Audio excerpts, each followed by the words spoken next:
अगर देखें तो it is all made up of atoms ना। वो एटम्स को हम अभी के लिए इस तरह इमेजिन कर सकते हैं कि वो कुछ ऐसे होंगे।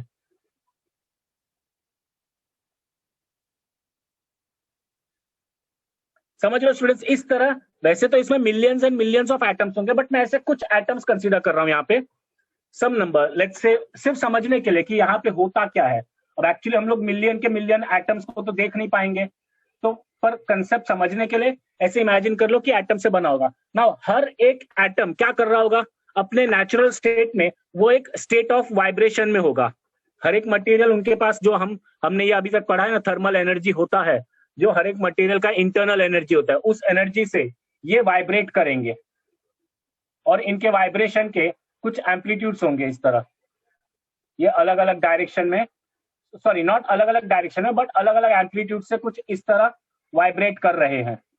ये समझ में आया क्या स्टूडेंट्स तुम लोगों को? ये एटम्स का वाइब्रेशन चालू है, और वो वाइब्रेशन का बाउंड्री कितना होगा? जितना इस मटेरियल का साइज है ना। समझो अगर मैं इसको हीट करता हूं, अब हीट करूंगा तो हमने ये तो समझ लिया कि इसका टेम्परेचर बढ़ेगा। वो टेम्परेचर बढ़ेगा तब बात आता है जब हम लोग पूरे ऑब्जेक्ट की बात करें, बट अगर इंडिविजुअल एक एटम की बात करते हैं तो इसको, अब ये थर्मल एनर्जी, ये हीट से, हीट के फॉर्म में इसका इंटरनल एनर्जी बढ़ जाएगा ना, और इसका इंटरनल एनर्जी बढ़ेगा मतलब कहने से अब ये ज्यादा दूर तक वाइब्रेट कर पाएगा, मतलब इसके वाइब्रेशन का रेंज बढ़ जाएगा, amplitude of vibration will increase. ये हाँ समझ में सर। आया स्टूडेंट्स? हाँ सर। हर एक एटम अब ज्यादा डिस्टेंस तक वाइब्रेट करेगा। सो एज अ रिजल्ट जो लास्ट एटम्स होंगे उनके वाइब्रेशन का कहना से एक्सटेंट थोड़ा बढ़ जाएगा। सो एज अ रिजल्ट ये पूरा का पूरा ऑब्जेक्ट, इसका साइज बढ़ जाएगा।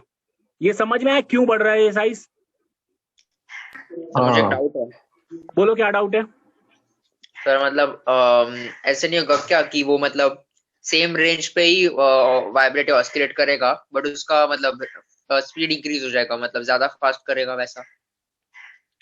अच्छा देखो, उसका स्पीड अगर इंक्रीज हो रहा है जैसा कि तुमने बताया, सिंस उसको एनर्जी मिला है मतलब उसका काइनेटिक एनर्जी तो बढ़ेगा, और काइनेटिक एनर्जी अगर बढ़ा है तो ऑसिलेशन में एम्पलीट्यूड बढ़ जाता ही है। तुम लोगों ने अभी तक ऑसिलेशंस पढ़ा नहीं है ना स्टूडेंट्स? नहीं पढ़ा है सर। नहीं पढ़ा। नहीं सर। अच्छा ठीक है, कुछ स्टूडेंट्स ने पढ़ा है, कुछ ने नहीं पढ़ा है।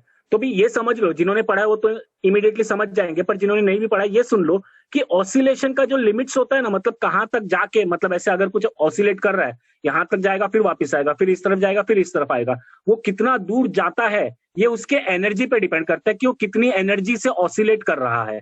अगर उसका एनर्जी बढ़ गया तो उसका रेंज ऑफ ऑसिलेशन, या जिसको एम्पलीट्यूड बोला जाता है, ये डेफिनेटली इंक्रीज होगा। समझ रहे हो क्या? अच्छा तो सर, यहाँ मतलब पे स्पीड भी इंक्रीज करेगा और रेंज भी इंक्रीज स्पीड करेगा भी इसके साथ? इंक्रीज होगा, और स्पीड बढ़ा है तो स्पीड बढ़ने की वजह से डिस्टेंस ट्रेवल भी बढ़ ही जाएगा ना। ये दोनों चीजें इंक्रीज होंगी ही। ये दोनों चीजें फंक्शन है उस पार्टिकल के ऑसिलेशन एनर्जी का, मतलब कितनी एनर्जी से वो पार्टिकल ऑसिलेट कर रहा है। तो अगर उसके पास ज्यादा एनर्जी आया तो वो उसका ऑसिलेशन का स्पीड भी बढ़ेगा और रेंज भी बढ़ जाएगा, तो वो ज्यादा डिस्टेंस तक ऑसिलेट कर पाएगा। तो ज्यादा डिस्टेंस तक ऑसिलेट करने की वजह से अब उस ऑब्जेक्ट का, जैसा कि मैंने यहाँ पे रॉड कंसीडर किया था, रॉड का रेंज ही बढ़ गया, मतलब उसी का साइज बढ़ जाएगा। हर एक एटम उसके इसी तरह ज्यादा एनर्जी से वाइब्रेट करने लगेंगे तो उसका साइज इंक्रीज हो जाएगा। इसी को बोला जाता है thermal expansion. Expansion in the size of object due to gain of thermal energy. Thermal energy मिलने से जो किसी भी सब्सटेंस के साइज में इंक्रीज आ जाता है, एक्सपांशन आ जाता है, इसी को बोला जाता है थर्मल एक्सपांशन। समझ में आया क्या सर स्टूडेंट्स? एक डाउट है पर बोलो। सर, पर रबर के जो ऑब्जेक्ट है उसमें तो कंप्रेशन होता है। रबर के केस में थोड़ा अलग होता है। उसके केस में उनके बीच में वो एक दूसरे को पार्टिकल्स ज्यादा स्ट्रांगली पुल करने लग जाते हैं, वो मटेरियल अलग है एक तरह से। बट उसके अलावा बाकी किसी भी तरह का मटेरियल को देखो तो उसमें एक्सपांशन ही होता है हीटिंग एनर्जी से, और रबर में भी एक्सपांशन होता है, बट उसके कुछ सर्टेन एक्सटेंट है। वो एक्सटेंट हमारे प्रैक्टिकल लाइफ में बहुत कम आता है जहां पे हम रबर को एक्सपांड होते हुए देखेंगे। इनफैक्ट वो थोड़ा सा कॉन्ट्रैक्ट होकर तुरंत मेल्ट होने लग जाता है। समझ रहे हो? उसका वो स्टेबिलिटी पे हाँ। इफेक्ट आ जाता है, मतलब वो सब्सटेंस का जो बॉडी से स्ट्रक्चर ऑफ उसके एटम्स के बीच में उनका जो मॉलिक्यूल्स का आपस में स्ट्रक्चर होता है वो स्ट्रक्चर ही चेंज होने लग जाता है। समझ रहे हो क्या? हाँ। तो ऐसा नहीं है कि रबर के केस में थर्मल एक्सपांशन होता ही नहीं है, होता है, बट वो जिस रेंज में होता है वो रेंज हमें उतना ज्यादा प्रैक्टिकली हमारे लिए विजिबल नहीं है। हम क्योंकि उस रेंज में बहुत कम एक्सपेरिमेंट्स करते हैं, बहुत कम ऐसे डील करते हैं उस रेंज में टेम्परेचर के। चलो एनीवेज ये समझ सर में मुझे आया और एक थर्मल। डाउट है बोलो बोलो। सर, जैसे हम पिछले वाले क्वेश्चंस में देख रहे हम्म थे कि जब हम हीट प्रोवाइड करते कोई भी ऑब्जेक्ट को तो उसका हम्म। टेम्परेचर बढ़ता रहता है। यस। सर तो फिर जो एनर्जी वो टेम्परेचर इंक्रीज करने के लिए लेता है, हाँ उसका ही पार्ट वो मतलब थर्मल एक्सपेंशन के लिए यूज होता है कि थर्मल एक्सपेंशन ऑटोमेटिकली होता है विदाउट एनी एक्स्ट्रा नहीं एनर्जी नहीं, के? सुनो सुनो सुनो, टेम्परेचर की बात तब आती है जब हम लोग पूरा ऑब्जेक्ट कंसिडर करते हैं, ठीक है। अभी ये जो मैं बता रहा हूं ये एक एक एटम का इंडिविजुअल केस बता रहा हूं। कैसा हुआ, हम लोगों ने जब पूरे ऑब्जेक्ट को कंसीडर कर रहे थे तो हमने देखा कि उसको ठीक है हीट एनर्जी मिला, तो हीट एनर्जी से वो उसका टेम्परेचर बढ़ गया। टेम्परेचर मतलब हमने जो मेजर किया हुआ है उसका पार्टिकल्स का इंटरनल एनर्जी, ठीक है ना। हीट एनर्जी मिलने से पार्टिकल्स का एनर्जी बढ़ा, तो हमने उसको मान लिया था कि अब तक टेम्परेचर बढ़ा। अब मैं उसका पार्टिकल पे क्या इफेक्ट आ रहा है वो देख रहा हूं। किसी एक पार्टिकल का अगर हम देखें, किसी एक एटम का, तो किसी एक एटम का कोई टेम्परेचर होता ही नहीं है, उसके पास बस एनर्जी होता है और उस एनर्जी से वो वाइब्रेट करता है। अब अब तुम्हारा डाउट जो था, ऐसा मत समझना कि यहाँ पे दो अलग अलग काम होने वाले, टेम्परेचर भी बढ़ने वाला है और एक्सपांशन भी होने वाला है। वो हर तरह के मटेरियल में दोनों होता है। अगर मतलब ऑफ कोर्स उसको किसी तरह मतलब फ्री रखा है, तो अगर ये रॉड को फ्री रखूंगा तो ऐसा एक्सपांशन होगा। अगर मैं इसको दोनों तरफ से ऐसे फिट करके रखूंगा, कुछ ऑब्स्टेकल्स लगा के रखूंगा, तो यहाँ पे थोड़ा अलग केस आ जाता है जो हम लोग आगे देखने वाले हैं कि अगर उसको एक्सपांड नहीं होने दे तो क्या फर्क पड़ेगा, वो अलग होता है। बट ये फ्री एक्सपांशन है। अगर किसी सब्सटेंस को ऐसा फ्रीली रखा हुआ है और इसको मैं हीट एनर्जी दे रहा हूं, तो ये एक्सपांड होने की टेंडेंसी ऑब्टेन कर लेगा, ये एक्सपांड होने लग जाएगा। अगर ये दोनों तरफ से फ्री है, अगर ये कंप्लीटली फ्री है for expansion, then it will start expanding, और साथ में उसका टेम्परेचर भी बढ़ जाएगा। ये मत समझो कि यहाँ पे ऐसे दो अलग अलग काम के लिए अलग अलग अमाउंट ऑफ हीट एनर्जी आएगा, ऐसा नहीं है। समझा क्या सर? हाँ क्या? सर। हाँ सर सर। इस केस में मतलब सर टेम्परेचर को ऐसा नहीं बोल सकते क्या, चेंज इन काइनेटिक एनर्जी का मेजर है वो इस केस में सर, पर्टिकुलर केस में? क्या सर टेम्परेचर को ऐसे नहीं काइनेटिक बोल एनर्जी? सकते? नहीं नहीं, हाँ देखो सर। जब हम लोग पार्टिकल्स की बात कर रहे हैं ना, तो एटम्स की बात कर रहे हैं, तो उनके केस में काइनेटिक एनर्जी का बात अभी यहाँ पे करना ही नहीं है। एटम्स का काइनेटिक एनर्जी मतलब वो फिर बहुत बहुत ज्यादा स्पेसिफिक हो जाएगा, वो हम लोग मॉडर्न फिजिक्स में पढ़ेंगे। मतलब 12th स्टैंडर्ड में तुम लोग पढ़ोगे कि एटम्स के काइनेटिक एनर्जी क्या होता है।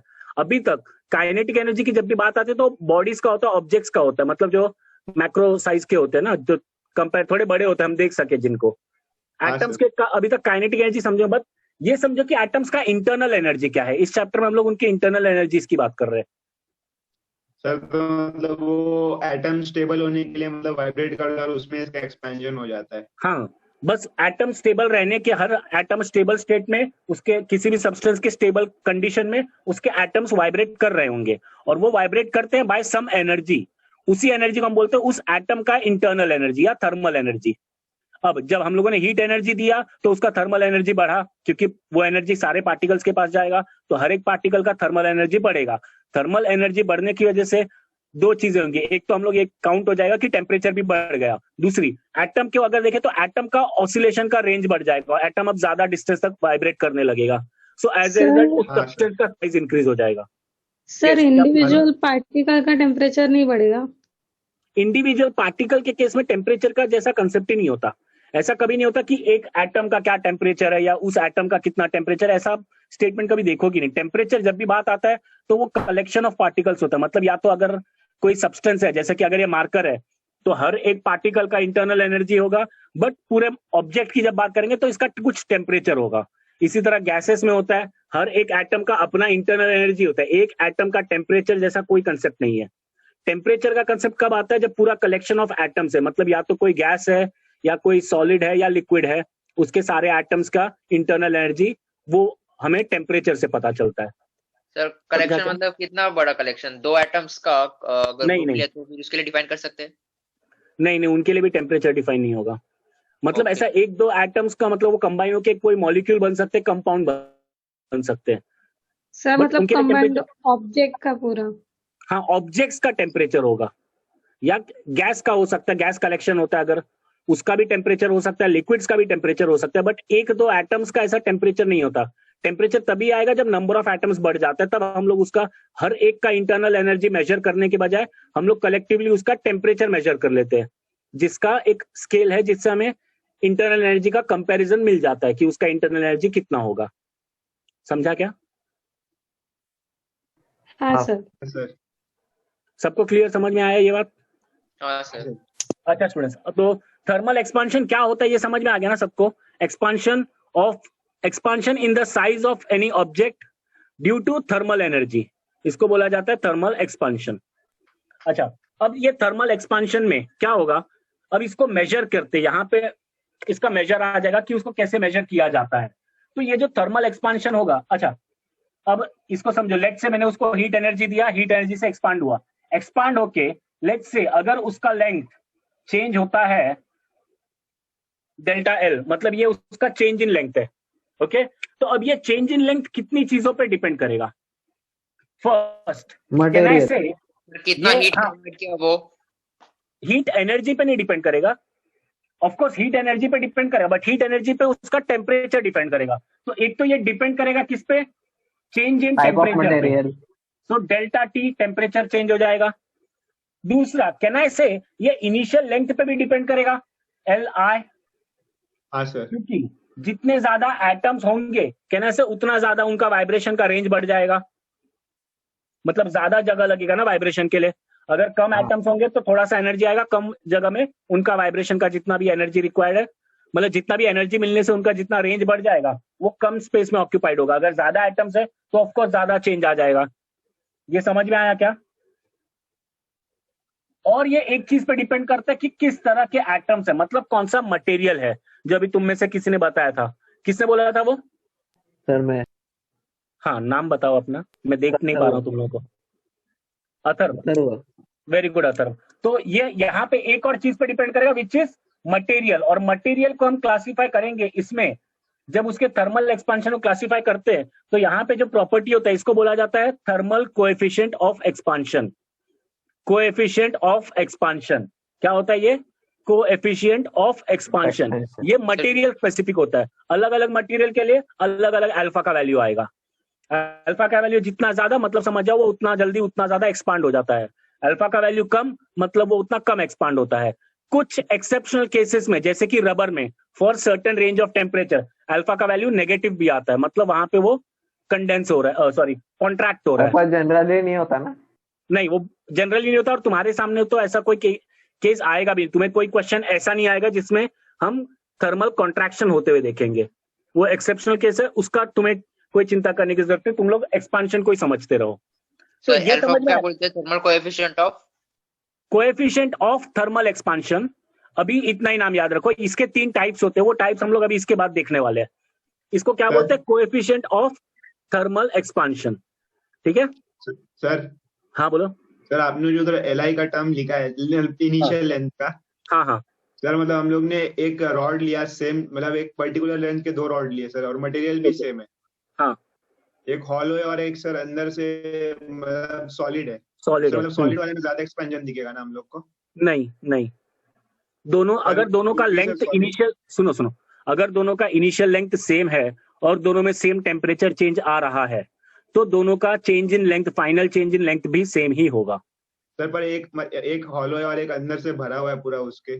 ऑफ कोर्स, अब देखो यहीं पे, हाँ, ये एक इंपॉर्टेंट प्रॉपर्टी मटेरियल्स का जो आप पूछ रहे हो, आगे जाके ये आता, बट अभी आपने पूछ लिया तो ठीक है, अभी सुन लो। कैसा होता है ना, मटेरियल जब एक्सपांड होते हैं और अगर उनके बीच में गैप है तो वो गैप भी उसी रेंज से, उसी रेट पे एक्सपांड होता है, मतलब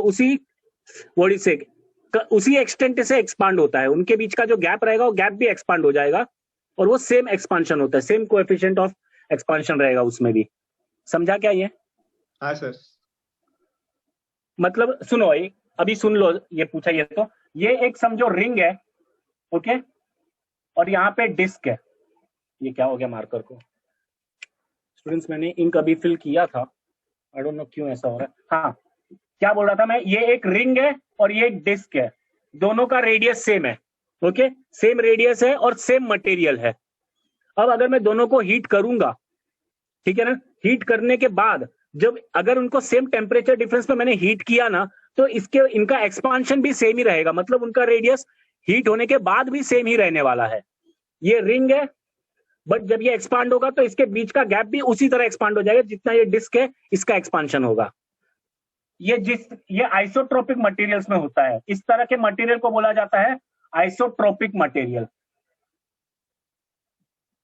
आइसोट्रोपिक मतलब जिसका एक्सपांशन सारे डायरेक्शंस में सेम एक्सटेंट पे होता है, सेम तरीके से सेम कोएफिशिएंट ऑफ एक्सपांशन होता है। ये समझ में आया क्या?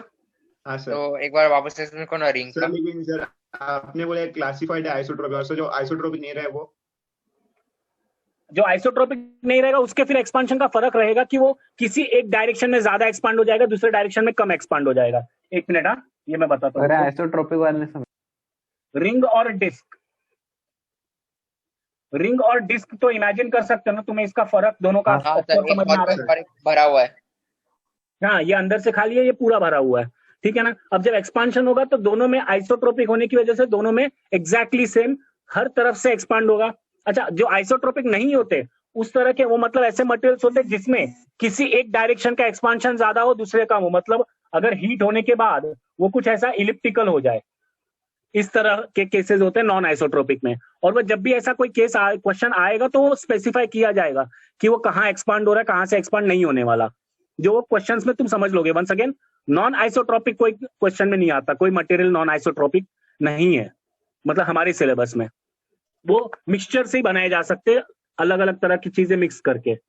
एनीवेज, आइसोट्रोपिक में समझ में आया ना? ये जो तुमने पूछा ये आगे भी हम लोग देखने वाले, इस पे बेस्ड कोई क्वेश्चन आएगा, बट अभी भी तुम्हें उस क्वेश्चन में ऑफकोर्स तुम लोगों को जल्दी समझ में आ जाएगा अगर ये क्लियर हुआ है तो। हाँ सर, समझा। समझा स्टूडेंट्स ये? हाँ सर।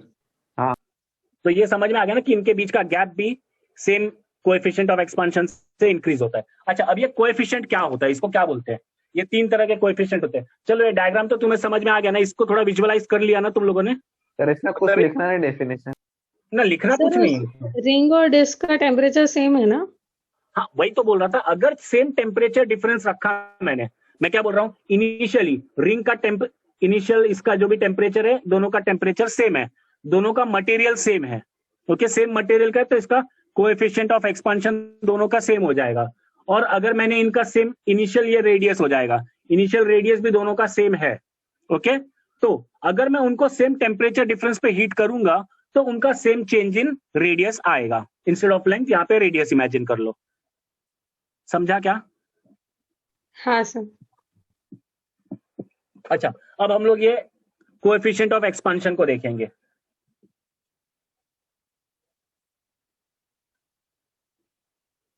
तीन तरह के कोएफिशिएंट ऑफ एक्सपांशन होते हैं।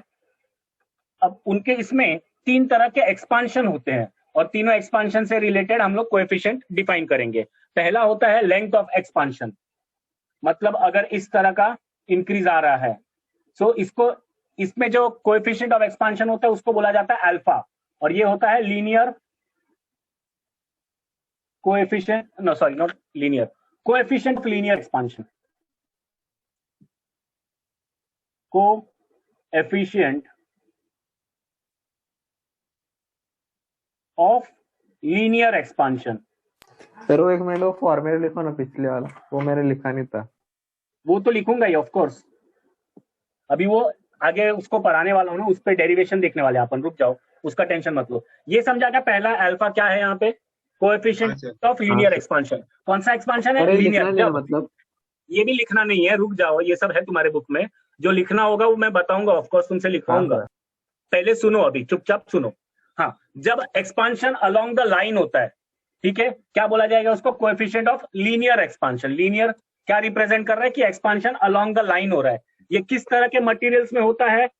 एक रॉड या एक समझो स्टिक जैसा होगा, या वायर भी ऐसे एक लाइन जैसा होता है ना, इसको जब हीट करेंगे तो यहाँ पे हम लोग कौन सा कोएफिशिएंट कंसीडर करेंगे? कोएफिशिएंट ऑफ लीनियर एक्सपांशन, जिसका सिंबल होता है अल्फा। ओके, सेकंड, अगर कोई मेटालिक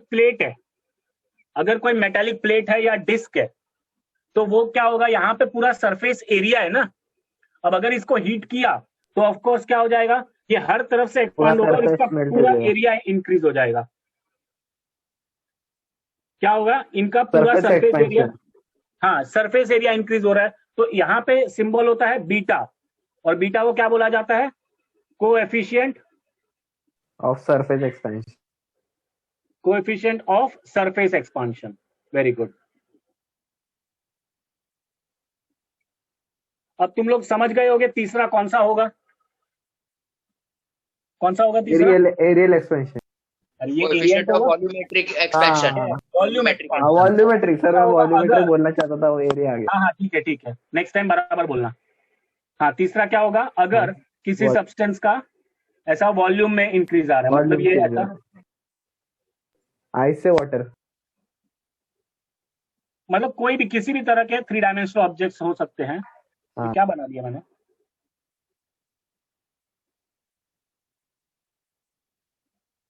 स्टूडेंट्स इमेजिन कर लो ये क्यूब है, या मैं बनाऊं मैं अच्छे से? रुको हेलो सर। रुको रुको, क्यूब बनाता हूं मैं अच्छे से।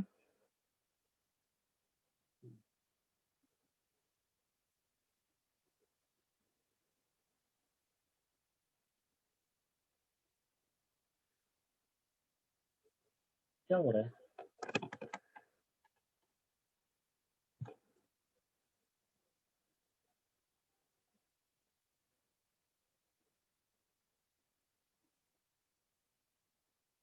हाँ, अब इसको जब हीट किया जाएगा, ये अगर हीट होगा तो क्या होगा? हर तरफ से एक्सपांड हो जाएगा ना ये। यहाँ पे जो कोएफिशिएंट आएगा उसको गामा होगा, और इसको क्या बोला जाएगा? Coefficient of of volumetric expansion. Yes, volume expansion. ये 3 तरह के कोएफिशिएंट्स होते हैं, और 3 तरह के हम लोग एक्सपांशन देखेंगे। समझ में आया क्या स्टूडेंट्स ये तीनों के टाइप्स और क्या होते हैं? हाँ सर। सर लिखे हैं नहीं? ये नोट कर लो जल्दी, डायग्राम बना के ये अल्फा बीटा गामा का वैल्यू दिया रहेगा ना क्वेश्चन में? हाँ, ये क्वेश्चन में दिया जाता है, या ये मटेरियल्स का अलग इंडिपेंडेंट प्रॉपर्टी होता है। मतलब जब तक सेम मटेरियल है तब तक उसका अल्फा बीटा या गामा का वैल्यू चेंज नहीं होगा।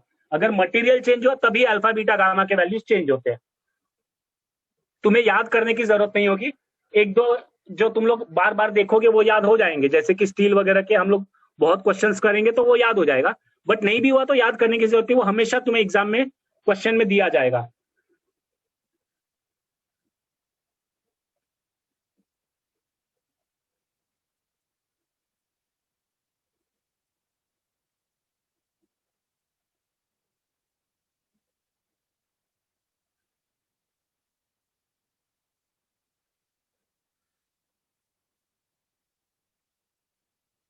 ये लिख लो स्टूडेंट्स, और लिख के हो जाए तो बताओ, मैं 1 मिनट में पानी पी के आता हूँ।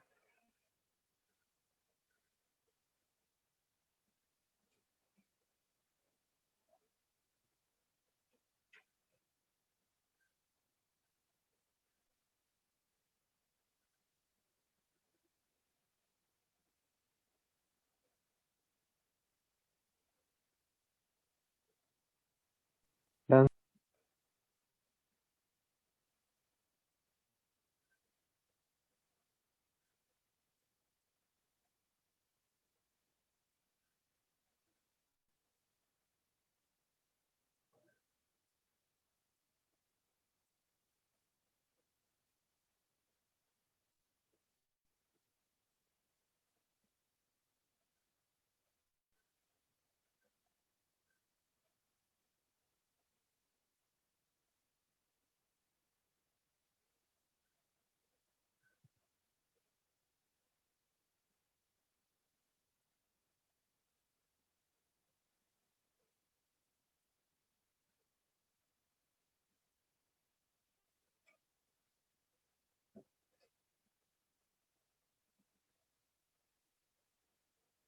हुआ स्टूडेंट्स? हाँ। ओके। हाँ सर।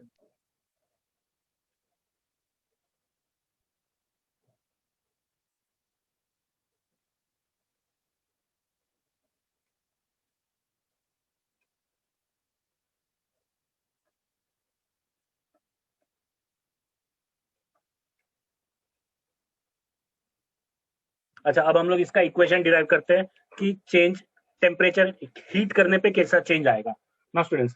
क्या पढ़ा हम लोगों ने ऑलरेडी? डेल्टा एल कितनी चीजों पे डिपेंड करेगा? अल्फा, एल इनिशियल और चेंज इन टेम्परेचर, राइट। जो चेंज इन लेंथ होगा ये कितनी चीजों पे डिपेंड करेगा, अल्फा, इनिशियल लेंथ और चेंज इन टेम्परेचर, कितना टेम्परेचर चेंज कर रहे हैं। अच्छा, चेंज इन लेंथ को कैसे लिखा जाएगा? Can I write this as final length minus initial length? Change in length है ना, तो चेंज को कैसे लिख सकते हैं, final minus initial. So this becomes equal to alpha initial length into delta T. Okay, तो यहां से फाइनल लेंथ का हमें क्या एक्सप्रेशन मिलता है, initial length plus alpha initial length delta T. ये समझ में आया स्टूडेंट? लिख सकते हो ना क्या? हाँ सर। कॉमन लेके भी। हाँ, एल इनिशियल को कॉमन ले लो तो 1 प्लस अल्फा डेल्टा टी, ये हो जाएगा इसका एक्सप्रेशन। ये समझा क्या स्टूडेंट्स? हाँ। ये इतना लिख लो।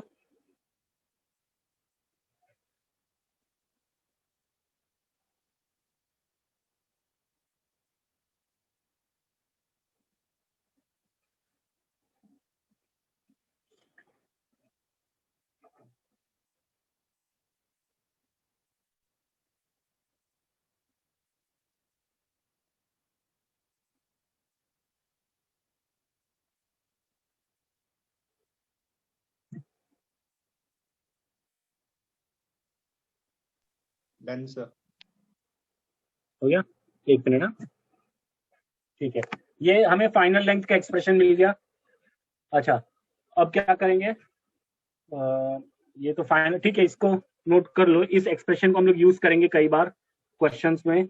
ऐसा हमसे कैसा है, इनिशियल लेंथ बताया जाएगा और फाइनल सॉरी कौन सा मटेरियल है वो बता दिया जाएगा। Li का वैल्यू नोन होगा, अल्फा का वैल्यू पता होगा और चेंज इन टेम्परेचर पता होगा, तो हम लोग फाइनल लेंथ फाइंड आउट कर सकते हैं। या अगर हमें चेंज इन लेंथ पता है और चेंज इन टेम्परेचर पता है तो हम लोग अल्फा का वैल्यू कैलकुलेट कर सकेंगे। मतलब इस एक्सप्रेशन पे ऐसे क्वेश्चंस आ सकते हैं। स्टेट बोर्ड का जो सीईटी होता है, महाराष्ट्र सीईटी, उसमें इस एक्सप्रेशन पे बेस्ड क्वेश्चंस कई बार पूछे जा चुके हैं। ये इतना लिख लिया ना सबने? स्टूडेंट्स तुम सब? हाँ सर। हाँ ठीक है, अब आगे बढ़ते हैं। अच्छा, ये लेंथ के केस में हुआ। अब एरिया के केस में क्या हो जाएगा स्टूडेंट्स? सिर्फ दो डिफरेंस आएगा, एल के जगह पे ए होगा और अल्फा की जगह पे बीटा होगा। डिराइव करके देखते हैं।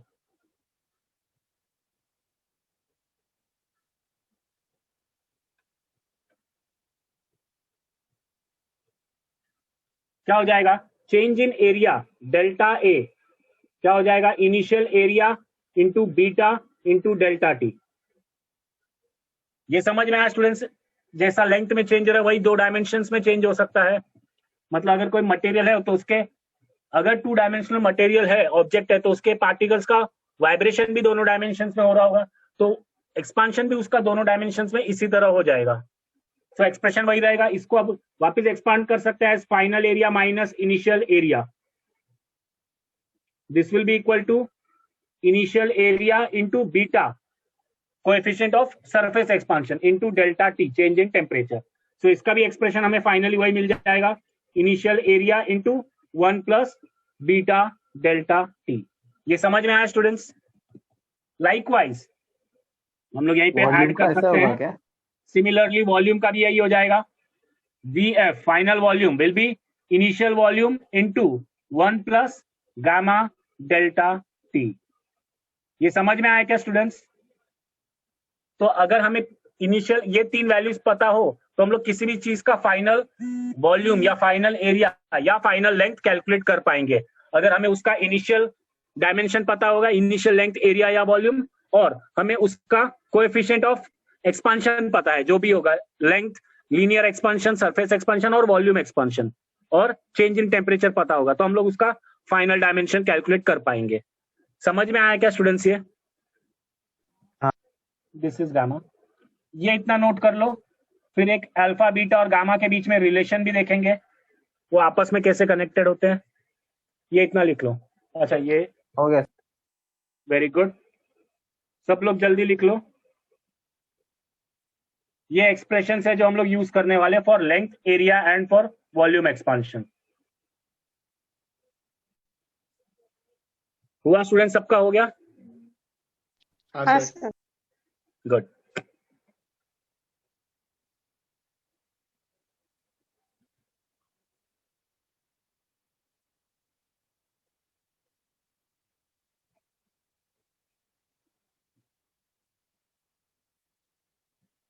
अच्छा, अभी इनके बीच का रिलेशन अगर मैं देखूं क्या होगा, ये अपना एक्सप्रेशन है ना, final length is equal to initial length into 1 plus alpha delta T. ये एक्सप्रेशन हमने अभी थोड़ी देर पहले देखा है, राइट। अच्छा, अब क्या, एक काम करो, स्क्वायर कर दो दोनों साइड्स, क्या हो जाएगा, L F square L I square और यहाँ पे 1 plus alpha delta T whole square. ये समझ में आया, squaring both side, this is what we get, ठीक है। अच्छा, अब यहाँ पे ठीक है, इसको ऐसे रहने दो, L F square is equal to L I square into 1 plus ये कितना हो जाएगा 2 अल्फा डेल्टा टी, ठीक है ना, plus alpha square delta T square.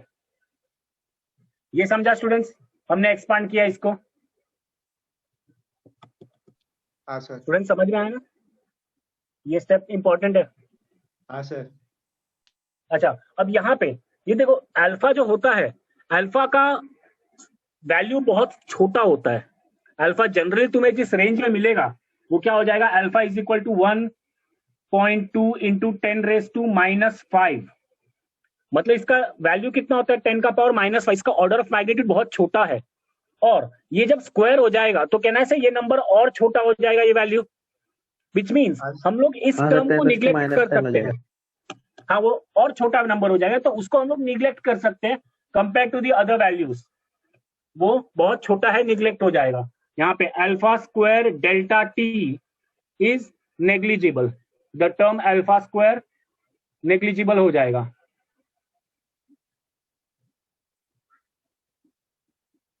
हाँ, नेग्लिजिबल आई होता है। ये समझा स्टूडेंट्स, तो ये एक्सप्रेशन क्या हो जाएगा, L F square is equal to L I square into 1 plus 2 alpha delta T. ये समझ में आया क्या स्टूडेंट्स? डेल्टा टी क्यों नेग्लिजिबल हो जाएगा, उसको मल्टीप्लाई हो गया क्या? वो हाँ, बहुत छोटे नंबर से मल्टीप्लाई हुआ है ना। चेंज इन टेम्परेचर हो सकता है थोड़ा बड़ा हो, मतलब कंसिडरेबल हो, बट वो मल्टीप्लाई हो रहा है अल्फा स्क्वायर से। अल्फा का वैल्यू 10⁻⁻5 है, मतलब अल्फा स्क्वायर इज 10⁻⁻10। तो उससे कितना भी बड़ा नंबर हो, मतलब डेल्टा टी इतना ज्यादा तो नहीं होता ना कि 10⁻⁻10 से मल्टीप्लाई होके कंसिडरेबल नंबर पे आ जाए, समझ रहे हो ना।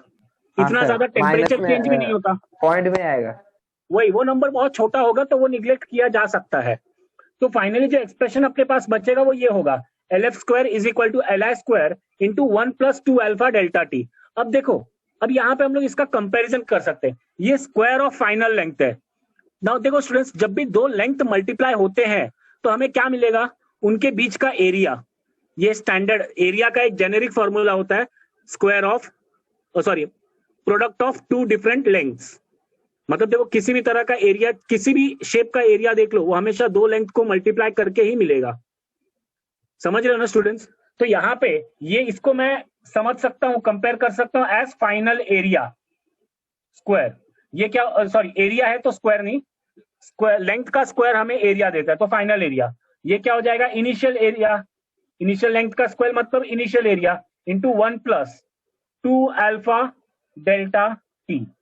अब इसको कंपेयर करेंगे हम लोग, हमने जो एरिया का एक्सप्रेशन लिखा है, क्या लिखा है, फाइनल एरिया, ये दिख रहा है, हाँ, इज इक्वल टू स्क्वायर होगा ना, initial area into 1 plus beta delta T. Sir area का स्क्वायर नहीं होगा? एरिया का स्क्वायर क्यों होगा, वो लेंथ स्क्वायर होके तो एरिया बना है।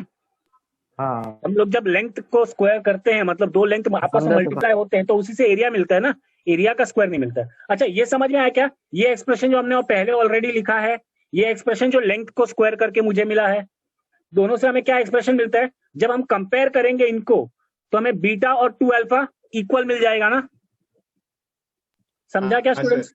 तो हमें बीटा और अल्फा के बीच का एक एक्सप्रेशन मिल जाता है, क्या होगा वो एक्सप्रेशन, कहाँ लिखूंगा, यहाँ पे लिख देता हूं, therefore beta is equal to 2 alpha by comparing the two equations, या by comparing these two equations।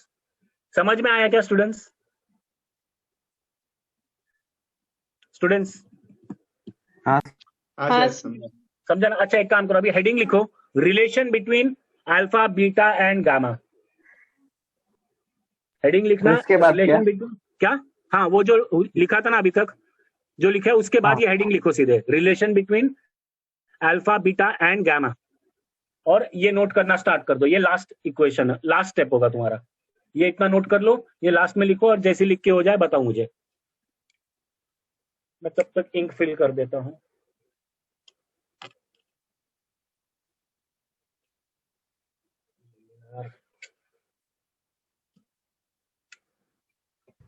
Sir आप एक बार ये बता सकते हो कि alpha square delta T square negligible क्यों है? अच्छा, वो इसलिए है क्योंकि अल्फा जो होता है, मटेरियल्स का जो प्रॉपर्टी होता है, कोएफिशिएंट ऑफ एक्सपांशन, ये बहुत छोटा नंबर होता है। Alpha is a very small number always. किसी भी तरह का मटेरियल हो, उसका अल्फा का वैल्यू 10⁻⁵ के रेंज में होगा। देख रहे हो उसका ऑर्डर ऑफ मैग्नीट्यूड कितना होगा, 1 डिवाइडेड बाय 10⁵। तो इतना छोटा नंबर है, और उसका जब स्क्वायर होगा तो वो और छोटा हो जाएगा। हेंस अल्फा स्क्वायर जब भी किसी टर्म में आएगा तो वो नंबर बहुत छोटा होगा, और छोटे नंबर से जो मल्टीप्लाई हो रहा है वो भी छोटा ही हो जाएगा। इतना छोटा नंबर है कि इसको बाकी सारे टर्म्स के साथ वो कंपेरेबल नहीं होता, तो इसलिए हम लोग इसको निग्लेक्ट कर सकते हैं। समझी? Thank you sir. Yup sure. ये लिख लो जल्दी, और लिख के हो जाए तो बताओ। सर आपकी स्क्रीन नहीं दिख रही? एक मिनट, हाँ, अब दिख रही होगी। सर हाँ, वो मैं मैसेजेस चेक करने लगा था। ठीक है, करो जल्दी। Done sir. गुड। बाकी सब भी जल्दी कर लो। हो गया सर।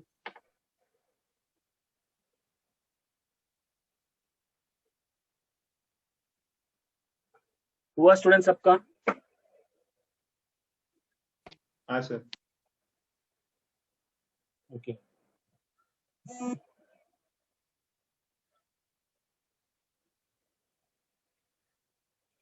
अच्छा, अब इसी तरह ये हमें अल्फा और बीटा का रिलेशन मिल गया, गामा का भी हम लोग इसी तरह फाइंड आउट कर सकते हैं।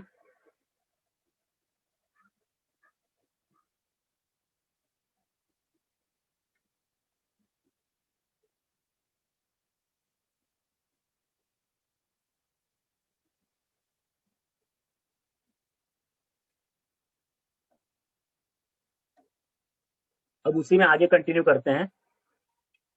सेम वही एक्सप्रेशन एल और एफ, इसमें आएगा relation between beta and gamma. नहीं, अल्फा एंड गामा। हाँ अल्फा और बीटा का मिल गया, अल्फा और का गामा का मिलेगा तो बीटा एंड गामा का भी मिल जाएगा। ठीक है, ये अपना वही एक्सप्रेशन है जो हमने पहले लिखा था। इसी को अब क्या करेंगे, इस बार क्यूब करेंगे, क्योंकि अब मैं वॉल्यूम का एक्सपांशन का रिलेशन देखना चाहता हूँ। तो वॉल्यूम कैसे मिलेगा, लेंथ को 3 अलग अलग लेंथ जब मल्टीप्लाई होते हैं तो उनके बीच में जितना भी वॉल्यूम एनक्लोज हो रहा है, हमें वो वॉल्यूम का वैल्यू पता चलता है। मतलब लेंथ का क्यूब कर देंगे। सो LF3, LF⁻³ क्या हो जाएगा यहाँ पे, इनिशियल लेंथ का भी क्यूब हो जाएगा, और 1 + अल्फा डेल्टा टी का क्यूब हो जाएगा। ये समझ में आया स्टूडेंट्स? अब ये तो as it is LF3, initial length का क्यूब इनटू, अब A + B होल क्यूब क्या होता है, 1 + 3AB² + 3AB² + B³ सॉरी, ये मैं पहले एक बार एक्सप्रेशन लिख देता हूं क्योंकि ये बहुत जन को याद नहीं होता, तो हम समझ जाए ना क्या यूज करने वाले हैं। इस एक्सप्रेशन में जब मैं अप्लाई करूंगा तब ये कैसा आएगा, 1 + 3 alpha delta T + 3 alpha delta T + alpha delta t³। ये समझा स्टूडेंट्स? अब यहाँ पे देखो, ये अल्फा² और अल्फा³ ये दोनों टर्म्स बहुत छोटे हो जाएंगे ना, सिंस अल्फा ऑलरेडी हाँ। बहुत छोटा नंबर है, तो इसके क्यूब, स्क्वायर और cube, every higher power is small, तो उनको हम लोग निग्लेक्ट कर सकते हैं। तो अब यहाँ पे क्या होगा, 3 alpha delta T and alpha delta t³। Sir 3 alpha delta T का स्क्वायर रहेगा ना? क्या? 1 + 3 अल्फा डेल्टा टी का स्क्वायर रहेगा ना? नहीं, क्यों हाँ स्क्वायर रहेगा सर। इसका? हाँ सर, डेल्टा टी स्क्वायर रहेगा ना? डेल्टा t² होगा? हाँ सर। एक मिनट ना, सर ये इंटरचेंजेबली स्क्वायर होता है ना सर वो? एक मिनट, हाँ, ये तो नेग्लिजिबल होगा।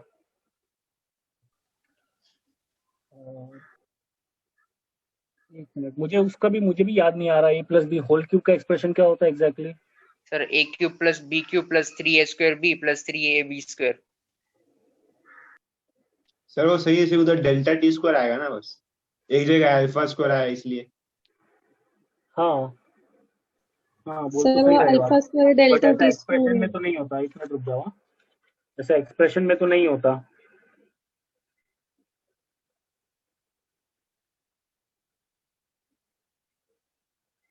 अच्छा, इसको ऐसा नहीं करेंगे, इसको लीनियर एक्सपांशन से करते हैं, बाइनोमियल एक्सपांशन से करते हैं। रुको, क्योंकि रुक जाओ एक मिनट, वो क्यूब करके नहीं आएगा, उससे कुछ मिस्टेक हो जाएगा।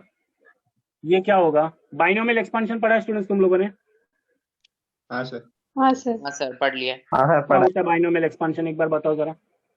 1 plus x raised to n, okay, is equal to, now if let's say x is very much smaller than 1, तभी हम लोग बाइनोमियल एक्सपांशन यूज करते हैं ना, जब x का वैल्यू बहुत छोटा होता है कंपेयर टू ये जो फर्स्ट टर्म है इससे।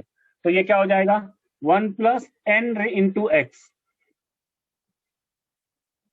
ऐसा ही कुछ पढ़ा है ना स्टूडेंट्स तुम लोगों ने, या कोई दूसरा बाइनोमियल पढ़ा है? सर ये टाइप का नहीं किया था, मतलब हमने फुल वाला एक्सपेक्ट किया था। Formula full expansion. अच्छा, फुल एक्सपांशन वाला भी अप्लाई करो तो भी इसमें आगे के टर्म्स तुम्हें वो नेग्लिजिबल मिल टर्म्स जाएंगे। मिलते हैं ना। हाँ इसमें sir, 1 plus negligible। N X plus कुछ टर्म्स होंगे, वो हायर पावर हो हाँ। जाएंगे, उसमें एक्स का पावर और ज्यादा बढ़ जाता है, हाँ राइट। तो उसमें भी अगेन ये क्या होगा, बाकी टर्म्स तो यही हो जाएंगे ना, नेग्लिजिबल हो जाएंगे। तो यहां से मैं यहाँ पे भी क्या है, ये alpha, as I said, alpha का वैल्यू बहुत छोटा होता है ना, अल्फा इज ऑलवेज हाँ। इन द रेंज ऑफ 10⁻⁻5 और -6, तो बहुत छोटा हो जाएगा कंपेयर टू 1। तो यहाँ पे भी हम लोग बाइनोमियल एक्सपेंशन कर सकते हैं। तो उससे ये क्या आएगा, 1 प्लस 3 अल्फा डेल्टा टी, यही बचेगा ना expression, 1 plus X raise to N, हाँ तो sir. 1 plus N into X हो जाएगा। समझा क्या? हाँ। स्टूडेंट्स अगर किसी को नहीं समझ में आया तो पूछ लो एक बार। अब क्या लिखेंगे यहाँ पे, by binomial expansion. Sir bio वालों को पूछो। नहीं, वो बायो वाले स्टूडेंट समझा ना सबको? हाँ सर समझा। बाइनोमियल एक्सपांशन ऐसा होता है, ये समझ लो, यही एक्सप्रेशन होता है 1 plus X raise to N. अगर ऐसा टर्म है और इसमें x का वैल्यू 1 से बहुत छोटा है, if x is very much smaller than 1, मतलब 1 के साथ कोई बहुत छोटा सा नंबर ऐड होके स्क्वायर हो रहा है, तो ये क्या हो जाएगा, this becomes equal to 1 plus n into X. वो n जो है, जो पावर में था, वो x के साथ मल्टीप्लाई होके 1 से ऐड हो जाता है। यही बाइनोमियल एक्सपांशन का एक्सप्रेशन है जो हम लोग फिजिक्स में यूज करते हैं। इसमें नहीं, और भी बहुत जगह यूज करेंगे आगे। तो ये इतना लिख लो स्टूडेंट्स, बायो वाले स्टूडेंट्स सिर्फ बाइनोमियल एक्सपांशन के नाम पे ये इतना लिख लो, ताकि नेक्स्ट टाइम जब भी यूज करूं तब तुम लोग समझ जाओ इमीडिएटली। ये लिख के हो गया students for the bio students. If you are clear with this बता दो मुझे, फिर मैं आगे बढ़ूं। ओके, अब क्या होगा, अब मैं इस एक्सप्रेशन में क्या लिख सकता हूँ, एल फाइनल क्यूब की जगह पे, एल एफ क्यूब की जगह पे मैं लिख सकता हूँ क्या, वॉल्यूम फाइनल। ये क्या हो जाएगा, हाँ। Final volume is equal to initial volume into 1 plus 3 alpha delta T. अब इसको वापस हम लोग कंपेयर करेंगे उसी एक्सप्रेशन से जो हमने वॉल्यूम के लिए लिखा था, क्या, V F is equal to V I into 1 plus gamma delta T. समझ में आया क्या है स्टूडेंट्स? अब देखो ना, ये दोनों एक्सप्रेशन को जब अल्फा कंपेयर इज इक्वल करेंगे, टू गामा। हाँ, ये दोनों को कंपेयर करेंगे तो हमें क्या मिल जाएगा, 3 alpha, sorry, gamma is equal to 3 alpha. समझ में आया स्टूडेंट्स? हाँ। चलो ये भी लिख लो, ये इतना, और ये एक्सप्रेशन पे आ जाओ, फिर बता दो मुझे जब इतना हो जाए। अब ये कंप्लीट हो गया, अब इसके बाद हम लोग क्वेश्चन सॉल्व करेंगे इस पे। ये इतना लिख लो पहले। डन। वेरी गुड, बाकी सब भी लिख लो। Done sir.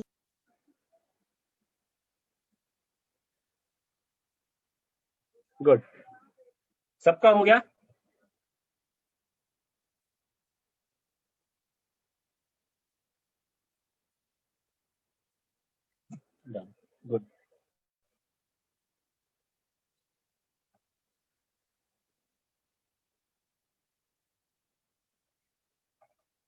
तो इससे हमें इनके बीच में एक और रिलेशन मिल जाता है, coefficient of linear expansion, surface expansion and volume expansion के बीच में। क्या मिलेगा?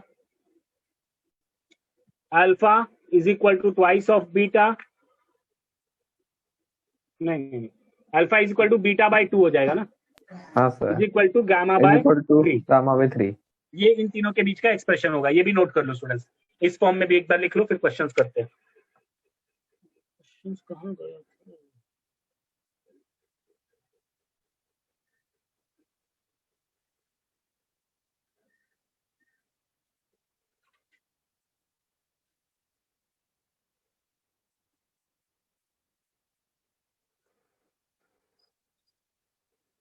डन एक मिनट, मैं क्वेश्चन ढूंढ रहा हूँ कोई अच्छा सा। सर, आप कौन सी बुक से देते हो? मैं तुम लोगों को इससे करवाता हूँ, BM शर्मा, अपना सिंगेज। तुम में से किसी के पास है ये बुक? नहीं सर, केमिस्ट्री के लिए, केमिस्ट्री फिजिक्स के लिए, सर physics के लिए। सर बेटर क्या है, BM शर्मा या DC Pandey? DC Pandey better है। इस बुक का प्रॉब्लम ऐसा है कि इस बुक में मिस्टेक्स काफी है, और मतलब ऐसे मिस्टेक्स है जो स्टूडेंट्स को समझ में नहीं आएंगे, वो कंफ्यूज होके रह जाएंगे। पर जो मिस्टेक्स है वो टीचर्स को समझ में आ जाते हैं, पर क्वेश्चंस बहुत अच्छे हैं इस बुक में, BM शर्मा में। तो क्वेश्चंस का मतलब क्लास में करवाने के लिए देखो, क्वेश्चंस यूजफुल में होते हैं वो टीचर्स के लिए, पर स्टूडेंट्स अगर डायरेक्टली इस बुक को रेफर करेंगे तो बहुत कंफ्यूज हो सकते हैं। अच्छा सर, मतलब ये हाँ, क्लास में सॉल्व करने चाहिए इसके क्वेश्चंस? क्या? हाँ, क्लास में सॉल्व करेंगे इसके क्वेश्चंस, और एग्जाम के लिए तुम लोग प्रैक्टिस के लिए DC पांडे यूज करो। मतलब लेवल तो ऑलमोस्ट दोनों का सेम ही है, बस इसमें क्वेश्चंस थोड़े अच्छे हैं, इसलिए क्लास में ये करवाना यूजफुल लगता है ना लेकिन स्टूडेंट्स। सबसे पहले वो HCV ना। हाँ, अब देखो बहुत सारे बुक्स मत करो, अगर HCV कर रहे हो तो DC पांडे की भी जरूरत नहीं है, बट HCV में नंबर ऑफ क्वेश्चन ज्यादा नहीं है। हर चैप्टर के देखोगे तो MCQs में तुम्हें 20 या 25 क्वेश्चन ही है। चलो ये हो गया स्टूडेंट्स। सर, डीसी पांडे में कितने? DC पांडे में काफी क्वेश्चंस है, फॉर एवरी चैप्टर समझ लो 70 to 80 क्वेश्चंस मिल जाएंगे आपको। सर एंड HCV मतलब सिर्फ HCV के क्वेश्चंस कैसे इनके कंपैरिजन में? मेंस के लेवल? नहीं, HCV देखो, अगर HCV के तुम लोग सिर्फ MCQs की बात करते हो ना तो मेंस के लेवल के है, और अगर उसके एक्सरसाइजेस करते हो तो उसमें से कई कई क्वेश्चंस एडवांस में भी पूछे जा चुके हैं, जो लास्ट में एक्सरसाइजेस है, ओके प्रॉब्लम्स फॉर प्रैक्टिस, उसमें वो एडवांस में पूछे जा चुके हैं, और नीट के स्टूडेंट्स को वो करने की जरूरत नहीं होती। अच्छा, अब क्वेश्चन देखो students, a steel rod is 3.3000 centimetre at 25 degree Celsius.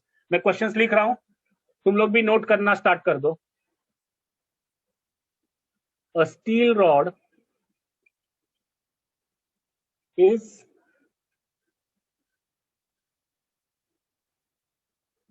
3.000 centimetre at 25 degree Celsius. Okay, उसका इनिशियल लेंथ दे दिया और टेम्परेचर दे दिया, इनिशियल टेम्परेचर। सर, क्वेश्चन में हमेशा 3.000 क्यों देते, डायरेक्ट 3 सेंटीमीटर क्यों नहीं, नहीं? यहाँ पे, हाँ, यहाँ पे इस क्वेश्चन में इस तरह के जो हम देखने वाले ना, इसमें वो थोड़े का ही डिफरेंस रहेगा जो चेंज होता है लेंथ में। रुक जाओ, पूरा क्वेश्चन देख लो। मतलब 0.001 सेंटीमीटर का रहता है क्या डिफरेंस? हाँ सर, मतलब वो नहीं पूछ रहा, मैं बोल रहा हूँ क्वेश्चन में से 3 सेंटीमीटर क्यों नहीं देते, डायरेक्ट 3.000 क्यों देता है इससे? देखो, ये एक तरह से उसका सिग्निफिकेंस है ना, इससे हमें पता चलता है कि वो कितना एक्यूरेट नंबर है। अगर सिर्फ 3 हो, देखो सुनो इसको ठीक से, अगर सिर्फ 3 लिखा जाए तो यहाँ पे आई एम नॉट श्योर कि ये नंबर 3 पॉइंट समथिंग था जिसको राउंड ऑफ करके 3 किया गया है। हो सकता है, मेरे मन में डाउट आएगा कि हो सकता है ये 3.1 था जिसको किसी ने राउंड ऑफ करके 3 लिख दिया, या 2.9 था जिसको किसी ने राउंड ऑफ करके 3 लिख दिया। समझा क्या? बट अगर किसी ने 3.0 लिखा है, ये 0 से मुझे ये पता चलता है कि इसके बाद 3.1 नहीं हो सकता, या 2.9 नहीं हो सकता, ये 3.0 है, तो इससे इसका एक्यूरेसी पता चल जाता है। अगेन, इसके बाद वाले डिजिट पे डाउट रहेगा, बट इस लेवल तक का मतलब ये तो श्योर है कि 3.0 तो है ही, उसके आगे कुछ हो सकता है जो राउंड ऑफ हुआ हो, बट 3.0 ये राउंड ऑफ नहीं हुआ है। समझा क्या? मतलब सब्जेक्टिव में आएगा तो ऐसे लिखने का? हाँ, ऐसा हो, नहीं, आप लोगों के लिए तो, तुम लोग तो मतलब क्या मोस्टली क्वेश्चंस के खाली ऑप्शन ही टिक करोगे ना, और जब सब्जेक्टिव में आएगा तो वैसे उसमें नहीं, जैसा स्कूल के दिया गया एग्जाम्स है, में, मतलब स्कूल नहीं के नहीं, एग्जाम्स में। सब्जेक्टिव क्वेश्चंस में जैसा दिया गया है वैसा लिखना है। अगर 3 के बाद 3 डेसिमल प्लेस तक 0 दिया है तो तुम लोग भी अपने आंसर में 3 डेसिमल के बाद 3 हाँ सर। डेसिमल प्लेसेस तक लिखोगे। अगर 2 तक है तो उसमें भी तुम लोग भी 2 लिखोगे। समझा क्या? हाँ सर। अच्छा, अभी आगे का question. A brass ring of diameter, a brass ring has inner diameter. Inner diameter मतलब उसके अंदर का जो भी डायमीटर होता है, मतलब समझो इनर डायमीटर तो समझे ना, रिंग है तो उसमें आउटर और इनर हो सकता है, उसके हाँ थिकनेस सर, की हाँ। वजह से कुछ डिफरेंस आएगा। Okay, has inner diameter of 2.992 centimetres. ये देखो वही डिफरेंस आया ना, वो 3 का 0.008 का डिफरेंस है। ठीक है, ये उसका इनर डायमीटर है।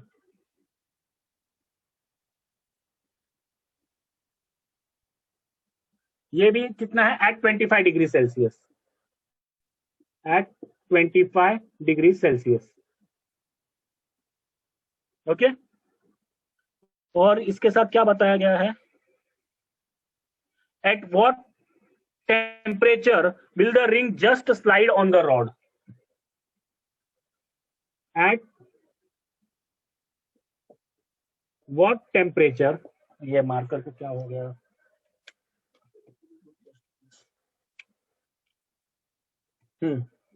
एट व्हाट टेम्परेचर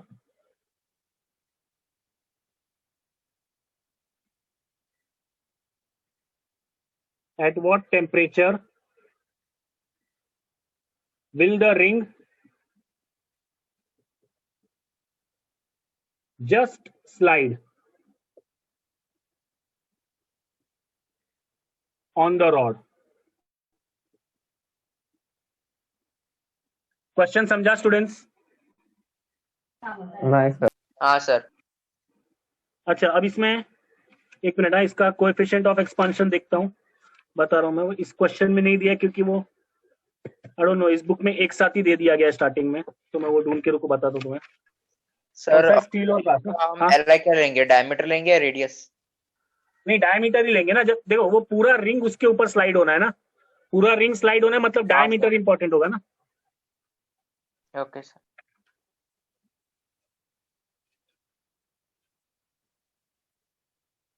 ठीक है स्टूडेंट्स, इतना क्वेश्चन लिखो तुम लोग। दिखाई दे रहा है पूरा पार्ट?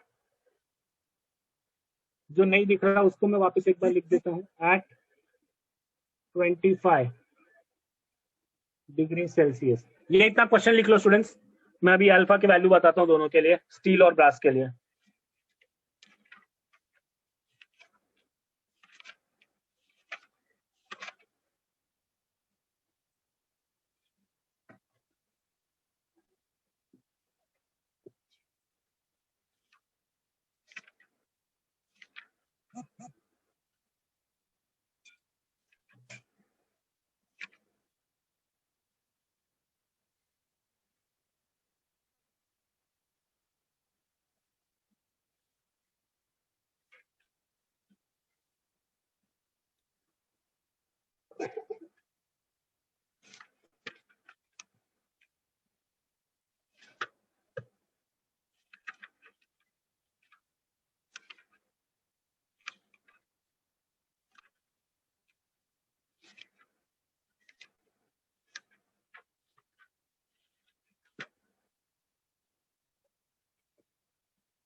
ओके, ये भी लिख लो। अल्फा फॉर स्टील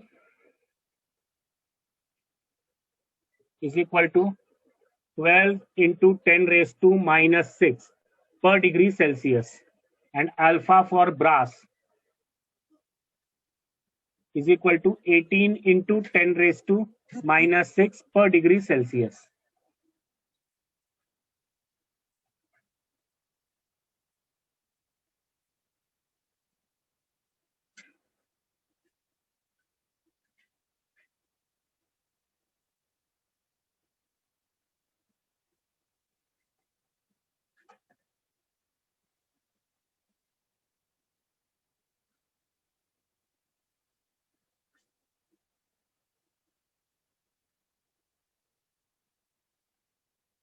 लिख लिया स्टूडेंट्स?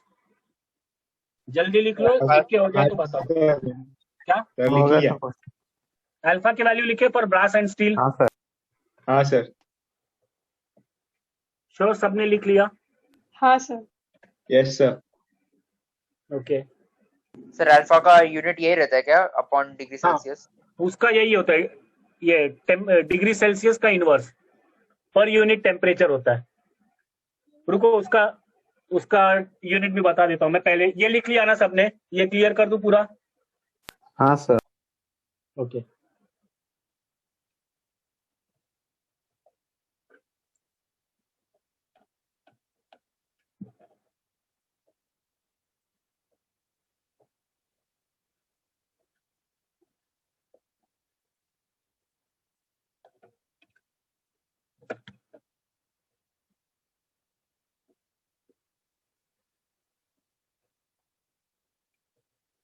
अच्छा देखो, अल्फा का यूनिट समझ लो पहले। क्या अपना एक्सप्रेशन है? L T. फॉर्मूला में से पता चलता है। हाँ वही फॉर्मूला से ही दिखा रहा हूँ मैं, एक बार सबको दिखा देता हूँ ना, आपको पता चल गया वंडरफुल, बट बाकी लोगों को नहीं समझा होगा। 1 प्लस अल्फा डेल्टा टी, ठीक है? तो ये क्या होता है? नहीं, delta L is equal to L initial alpha delta T. तो यहाँ से अल्फा का वैल्यू क्या हो जाएगा? Delta L upon L initial into 1 upon delta T ना। ये समझा क्या? तो अभी ये तो लेंथ और लेंथ के यूनिट्स तो कैंसिल हो जाएंगे, तो यूनिट्स अगर सब्स्टिट्यूट करेंगे, देखो सेंटीमीटर सेंटीमीटर पर डिग्री सेल्सियस, तो ये तो कैंसिल हो गए, तो क्या बचेगा यूनिट में? सिर्फ temperature inverse. Hence SI unit क्या हो जाएगा? एसआई यूनिट विल बी पर डिग्री सेल्सियस या पर केल्विन या पर डिग्री फ़ारेनहाइट, मतलब इनवर्स ऑफ टेम्परेचर हो जाएगा इसका एसआई यूनिट। समझा क्या? ये लिखने की जरूरत नहीं है स्टूडेंट्स, हाँ। ये तुम लोग याद रख सकते हो, और ये एनीवेज तुम्हारे बुक में है, और बार बार देखोगे, बहुत जगह पे अल्फा का वैल्यू देखोगे तो याद हो ही जाएगा। बस प्रैक्टिस करना क्वेश्चंस का। मैं बहुत कुछ ऐसा सोचता हूँ कि सब तुम्हें याद हो जाएगा, कंसिडरिंग कि तुम लोग प्रैक्टिस करो। सो अगर वो सब याद होना है तो प्रैक्टिस करते रहना ना। चलो, क्या क्वेश्चन में क्या बोला उन्होंने? जब क्वेश्चन में क्या बताया, एक स्टील का रॉड है, उस रॉड का साइज कितना है, उसका डायमीटर दिया है। डायमीटर कितना? 3 सेंटीमीटर। ओके, मतलब समझो ये ऐसा ही एक रॉड है, इसका डायमीटर कितना है? 3 सेंटीमीटर। ओके, और एक दूसरा ब्रास का रिंग है, ब्रास के रिंग का डायमीटर कितना दिया? 2.992, विच मीन्स वो रिंग ऐसे रॉड पे फिट नहीं होगा। ये समझ में आया क्या? हाँ। पक्का समझा ना ये बात? हाँ स्मूथली जाएगा उसकी। हाँ, तो at the temperature of 25 degree Celsius वो उसका डायमीटर 3 सेंटीमीटर है, रिंग का डायमीटर उससे कम है, तो फिट नहीं हो रहा है। तो किस टेम्परेचर पे वो जस्ट उसमें स्लाइड हो जाएगा, वो हमें फाइंड आउट करना है। The temperature at which the ring will just slide on the rod. Okay, तो नाउ लेट अस से कि वो टेम्परेचर है सम टेम्परेचर टी। ओके, तो उस टेम्परेचर पे क्या हो जाएगा, वो रिंग और उनका दोनों का कैन आई से फाइनल लेंथ उनका दोनों का सेम हो जाएगा, फाइनल रेडियस। हाँ सर। फाइनल रेडियस सेम हो जाएगा ना। रुको, let T be the final temperature, या फाइनल नहीं, be the temperature, let T be the temperature at which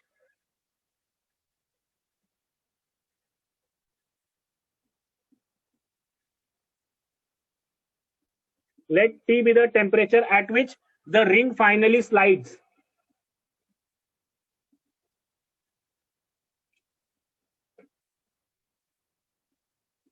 on rod।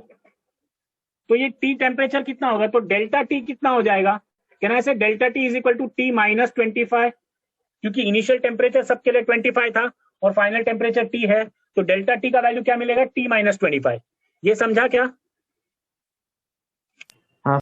हाँ अच्छा, अब यहाँ पे फाइनल डायमीटर ऑफ रॉड कितना हो जाएगा? डेल्टा, वेट मिनट सर हम पहले अपना मतलब कैलकुलेशन इजी करने के लिए पहले डेल्टा टी को फाइंड आउट कर देते हैं, फिर उसके बाद वो उसका डाल देते हैं ना। अरे वो टेम्परेचर ही तो फाइंड आउट करना है सर, मतलब वो कैलकुलेट करने के टाइम सिर्फ उसको डेल्टा टी रख दे, मतलब उसको टी माइनस 25 नहीं रखेंगे। अच्छा, वैसा भी कर सकते हो, हाँ ऑफ कोर्स। हाँ देखो सर, क्या ताकि होगा, वो बार बार लिखना पड़ेगा हाँ टी वो भी कर माइनस सकते हो। अब देखो क्या होगा, final diameter for steel will be equal to final diameter for brass. ये समझ में आया क्या? ये डी क्लियर नहीं है, रुको मैं उसको कैपिटल में लिखता हूं ताकि सबको सर तुम लोग समझे बाद नहीं में है, जब स्टील देखो का और तब भी ब्रास। समझ जाओ। Diameter of rod final will be equal to diameter of ring final। ये समझा स्टूडेंट्स? सर कैसे सेम होगा? देखो अगर वो सेम हुआ तभी तो वो स्लाइड करेगा, हमें वही सर लेकिन रॉड का फाइनल डायमीटर तो सेम रहेगा ना। क्या, वही तो हमें वही फाइंड आउट करना है कि किस टेम्परेचर पे रिंग और डायमीटर स्लाइड, मतलब रिंग स्लाइड होके डायमीटर उस पे रॉड पे चला जाएगा। तो वो सेम जाने के लिए क्या कंडीशन है, दोनों का डायमीटर सेम होना चाहिए ना। हाँ सर। समझा क्या? रिंग उसमें स्लाइड होने का कंडीशन यही है ना कि डायमीटर सेम हो जाए। तो ये उस फाइनल डायमीटर क्या होगा, रॉड का वो डायमीटर फाइनल हो जाएगा जिसमें वो दोनों इक्वल आ जाए। जैसे ही दोनों इक्वल आ गए मतलब वो रिंग उस रॉड पे स्लाइड हो जाएगा। समझा क्या ये? हाँ सर। पक्का समझ में आया ना सबको? हाँ अच्छा, अभी फाइनल रॉड का कितना होगा, can I say diameter initial into 1 plus alpha of steel into delta T, और ये क्या हो जाएगा, equal to diameter initial into 1 plus alpha of brass into delta T. ये समझा स्टूडेंट्स? ये लास्ट इक्वेशन जो मैंने लिखा है, ये इनिशियल डायमीटर ऑफ स्टील है, स्टील रॉड, ये initial diameter of ring, rod and ring. समझ में आया ये स्टूडेंट्स? समझा क्या? हाँ सर। चलो एक को समझा, व्हाट अबाउट द अदर्स? हाँ सर समझा। हाँ सर समझा। पक्का समझ में आया ना ये मैंने क्या किया है? ये उसका हाँ। फाइनल डायमीटर है रॉड का, ये फाइनल डायमीटर रिंग का, ये दोनों को इक्वेट कर दिया क्योंकि हमें वो टेम्परेचर फाइंड आउट करना है जहां पे ये दोनों इक्वल होके वो रिंग रॉड पे स्लाइड होके चला जाए। तो ये समझ में आया स्टूडेंट्स? ये इतना नोट कर लो, जल्दी लिखो, जैसे लिख के हो जाए बताओ मुझे। हो गया। हो गया? जल्दी लिखो स्टूडेंट्स, बाकी सबको भी लिख लो। कैलकुलेशन के लिए कैलकुलेटर यूज कर सकते हैं अभी? हाँ अभी कर लेना, अभी कैलकुलेट करना, अभी क्या करना है बस लिखना है। हाँ जब जरूरत पड़ेगा तो मैं तुम्हें बोलूंगा कैलकुलेट करने को, मुझे कैलकुलेट करके बता देना फाइनल आंसर।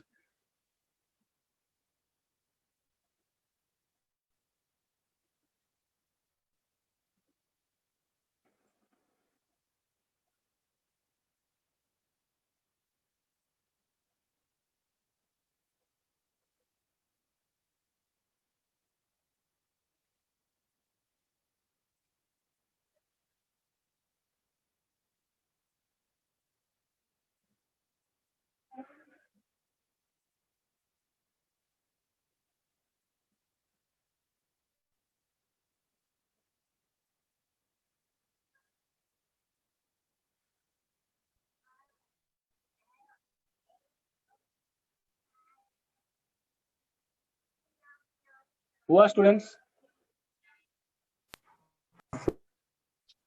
हाँ सर हो गया। What about the others? लिखो जल्दी स्टूडेंट्स। हो गया सर।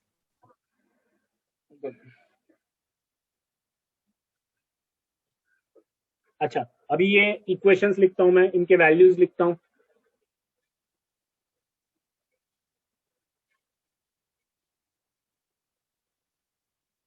ना क्या होगा, ये रिंग का डायमीटर है ना, रिंग का इनिशियल डायमीटर कितना दिया स्टूडेंट्स एट 25 डिग्री सेल्सियस, कितना है 3 सेंटीमीटर। तो यहाँ पे क्या आएगा 3.000 इंटू 1 प्लस अल्फा का वैल्यू कितना है, स्टील का अल्फा कितना है 12 इंटू 10 -6 इंटू डेल्टा टी, और ये इक्वेट हो जाएगा किससे, रिंग ब्रास रिंग केस है ना, तो यहाँ पे उसका डायमीटर कितना दिया है 2.9992 2.992 है, 3 9 है कि 2 9 है?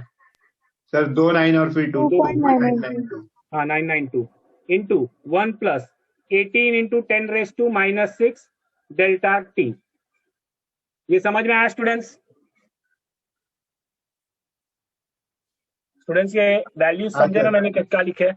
अच्छा हाँ, अब सर। ये डेल्टा टी दोनों में से कैंसिल हो जाएगा ना? हो जाएगा। हो जाएगा। नहीं होगा सर, नहीं होगा, नहीं होगा, नहीं होगा। ध्यान दो स्टूडेंट्स थोड़ा ऐसा, वो कैंसिल कर दिया तो हम लोग फाइंड क्या करेंगे इसमें? और एनीवेज डेल्टा टी यहाँ पे 1 प्लस के साथ है ना, यहाँ भी ऐड हो रहा है, कैसा कैंसिल नहीं होता। अच्छा अब हाँ, जिसके पास कैलकुलेटर है, रुको पहले इसको थोड़ा और सिंप्लीफाई कर देता हूँ। क्या हो जाएगा ये 3.000 divided by 2.992 into 1 plus 12 into 10⁻⁻6। नहीं, इसको वहां पे ले जाता हूँ, ये पूरा टर्म इधर आ जाएगा। क्या हो जाएगा 1 plus 18 into 10⁻⁻6 delta T divided by 1 plus 12 into 10⁻⁻6 delta T. Okay नहीं स्टूडेंट्स, ये कॉम्प्लेक्स होगा थोड़ा कैलकुलेशन, रुको ये लिखना मत अभी तक, ये पार्ट किसी ने लिखा तो नहीं ना? नहीं सर। ओके नाउ एक काम करो, 3.000 डिवाइडेड बाय 2.992 इंटू हाँ 1 सर, प्लस ऐड में रहने दो वो डेल्टा टी वाले पार्ट को। डेल्टा टी, ये हो जाएगा 118 नहीं हाँ 1 plus 18 okay 1 plus 18 into 10⁻�6 delta T. Okay ये कैलकुलेट करो एक बार जरा कैलकुलेटर से, ये सर कितना आता है वैल्यू? 1.0026 1.002 3 डिजिट तक बताओ, अप टू 3 डेसिमल प्लेसेस, यहाँ पे भी 3 डेसिमल प्लेसेस तक है ना, उतना ही करना हाँ सर 1.002। ये हो जाएगा तो 1.002 प्लस 1.002, या इसको मैं पहले ब्रैकेट में लिखता हूं, कोई लिखना मत स्टूडेंट्स, जब मैं बोलूंगा तभी लिखो, मैं कैलकुलेशन ऐसा करता रहता हूं।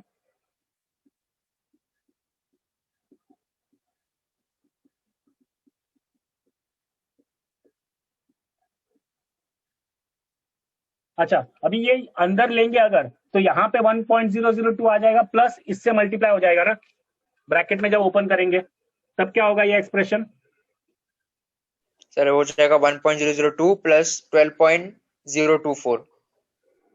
हाँ सो ये वेट अ मिनट, 1.002 प्लस ये मल्टीप्लाई हो जाएगा, कितना आएगा 12.024 हाँ सर इंटू 10⁻⁻6 डेल्टा टी और equal to 1 plus 18 into 10⁻⁻6 delta T. समझ में आया स्टूडेंट्स ये स्टेप? ओके किसी को आंसर आ गया? विघ्नेश को आंसर आ गया, अथर्व को आंसर आया, दोनों को पर अलग अलग आंसर आया। सर आदिति को भी आया बट उसको भी अलग अलग है। रुक जाओ हमें पूरा, फाइनल टेम्परेचर निकाला है। हाँ फाइनल टेम्परेचर मैंने डेल्टा टी निकाला है। अच्छा अच्छा डेल्टा टी ना, ठीक है रुको पहले सॉल्व करने दो ना, क्या करेंगे सुन के। अच्छा जब एक मिनट स्टूडेंट्स, एक मिनट जरा डिस्टर्बेंस है यहाँ पे।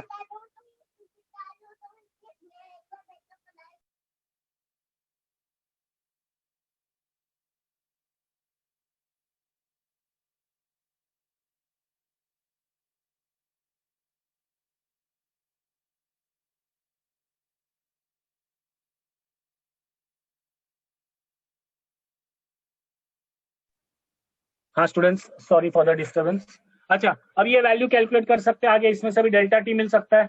ये क्या हो जाएगा, ये दोनों 1.002 में से 1 सब्ट्रैक्ट हो जाएगा, ये हो जाएगा 0.002 प्लस दिस वैल्यू ना 5.976 into 10⁻⁻6 डेल्टा टी। क्या sir equal to sir equal to 5.976 into 10⁻⁻6। अच्छा आपने उसको सब्ट्रैक्ट कर 18 दिया, माइनस 12.024 किया 976 976। हाँ सर into 10⁻⁻। हाँ सही है into 10⁻⁻6 delta T. Very good.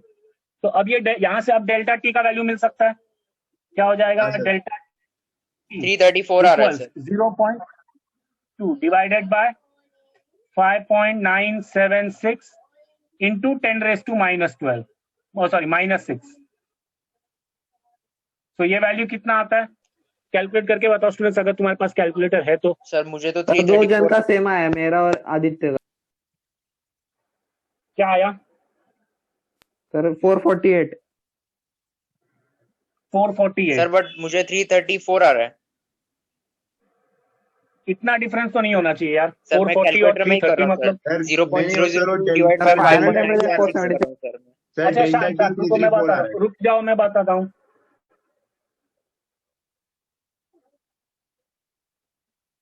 हाँ 448 ही आ रहा है, 448 ये करेक्ट है। हाँ और ये सर, फिर चेंज इन प्लस टेम्परेचर है, 25 करेंगे, फिर प्लस 25। माइनस ना, ये चेंज इन टेम्परेचर है ना, T sir minus temperature find करने 25। के लिए। हाँ ऐड हो जाएगा, उस तरफ जाके ऐड हो जाएगा। हाँ सर, वेरी गुड। 473 आएगा। आंसर करेक्ट आंसर आएगा 448 प्लस 25 ना, 473। 473। Yes that would be the correct answer. Very good. अच्छा स्टूडेंट्स, तुम्हें समझ में आया ना क्या किया यहाँ पे, किस तरह इस क्वेश्चन को सॉल्व किया? हाँ। पक्का सबको समझ में आया स्टूडेंट्स? अगर किसी को कुछ कोई भी स्टेप इसमें नहीं समझा है या कोई भी रिलेशन कहाँ से आया तो पूछ लो स्टूडेंट्स, और अगर समझा है तो जल्दी लिखना स्टार्ट करो, जैसे लिख के हो जाए बताओ मुझे। सर लेकिन सर लास्ट में डेल्टा टी का सर 334 ही आ रहा है। डेल्टा टी का वैल्यू 334 नहीं, नहीं सर। 448 करेक्ट है, ये करेक्ट है, यही वैल्यू सर मैंने अंदर मल्टीप्लाई करके किया ये। किसको? अंदर मल्टीप्लाई करके किया मैंने। कहाँ अंदर मल्टीप्लाई? सर वो स्टार्टिंग से अलग से किया मैंने, ऐसा बोल रहा हूँ। ठीक है, पर आंसर आपका करेक्ट आया, मतलब आपने जो मेथड से सर जो बट भी मुझे मेथड कैलकुलेटर में 334 ही आ रहा है सर। हाँ सर, कैलकुलेटर में मैंने 334 आ रहा सर है। मैंने फिर से फोटो भी चेक भेजा करने सर बोला ग्रुप पे। उसको। अच्छा सर वेट मिनट वेट, और भी किसी को 334 आ रहा है क्या? सर मैं भेजूंगा, अपना सॉल्व करके दिखा के। रुको मैं एक बार चैट देख रहा हूँ, तुम लोगों ने किसी ने कुछ भेजा है क्या?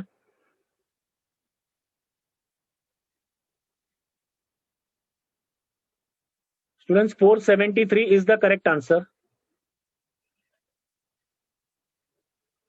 अच्छा ये क्वेश्चन है सेजल तिवारी का, सर यहाँ पर अप्रोक्सीमेशन नहीं कर सकते क्या?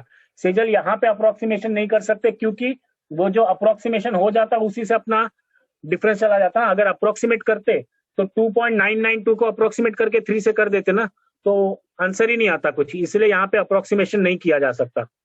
ओके, ये जब 10⁻⁻6 है मतलब वहां पे हमें छोटे नंबर्स का भी ध्यान देना पड़ेगा।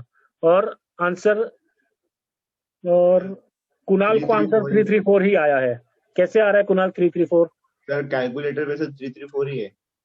नहीं, आपने फिर एंटर क्या किया है उससे फर्क पड़ा होगा ना। आपने सर शायद 0.002 डिवाइडेड बाय 5.976 सर आपने किया। कुछ इधर गलत किया होगा। कैलकुलेशन, हाँ सर, इधर कुछ गलत किया होगा आपने।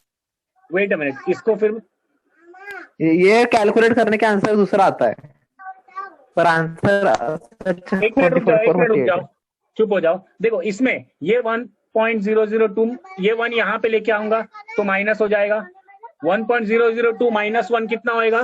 0.002। ठीक है, अब ये 12, ये पूरा टर्म उस तरफ जाएगा, तो 18 minus 12, 18 minus 12 gives me 6, but 0.024 है तो यहाँ पे ऑफकोर्स 0.976 भी ऐड हो जाएगा इंटू 10⁻⁻6।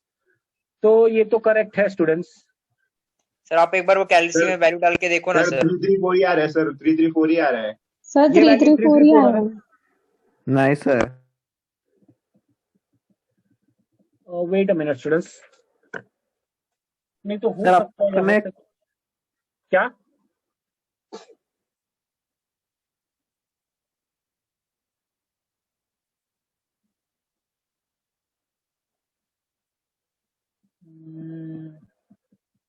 सर मैं स्टार्टिंग से चेक कर।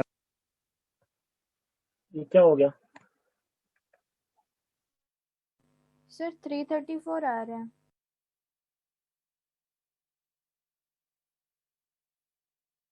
सर वीडियो क्या हो गया?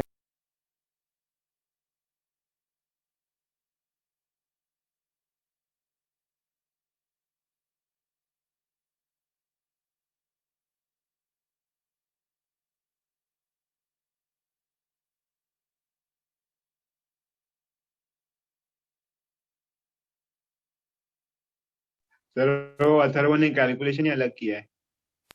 हाँ तो वही बोला मैंने, अंदर अंदर मल्टीप्लाई करके किया है, तो वो उससे करके देख आंसर वो हाँ, आता वो एक बार चेक करना पड़ेगा है। मैंने सबका। कैलकुलेटर से किया, मैंने भी एक ना एक स्टेप कैलकुलेटर से किया है। तुम लोग कैलकुलेशन चेक करो एक बार।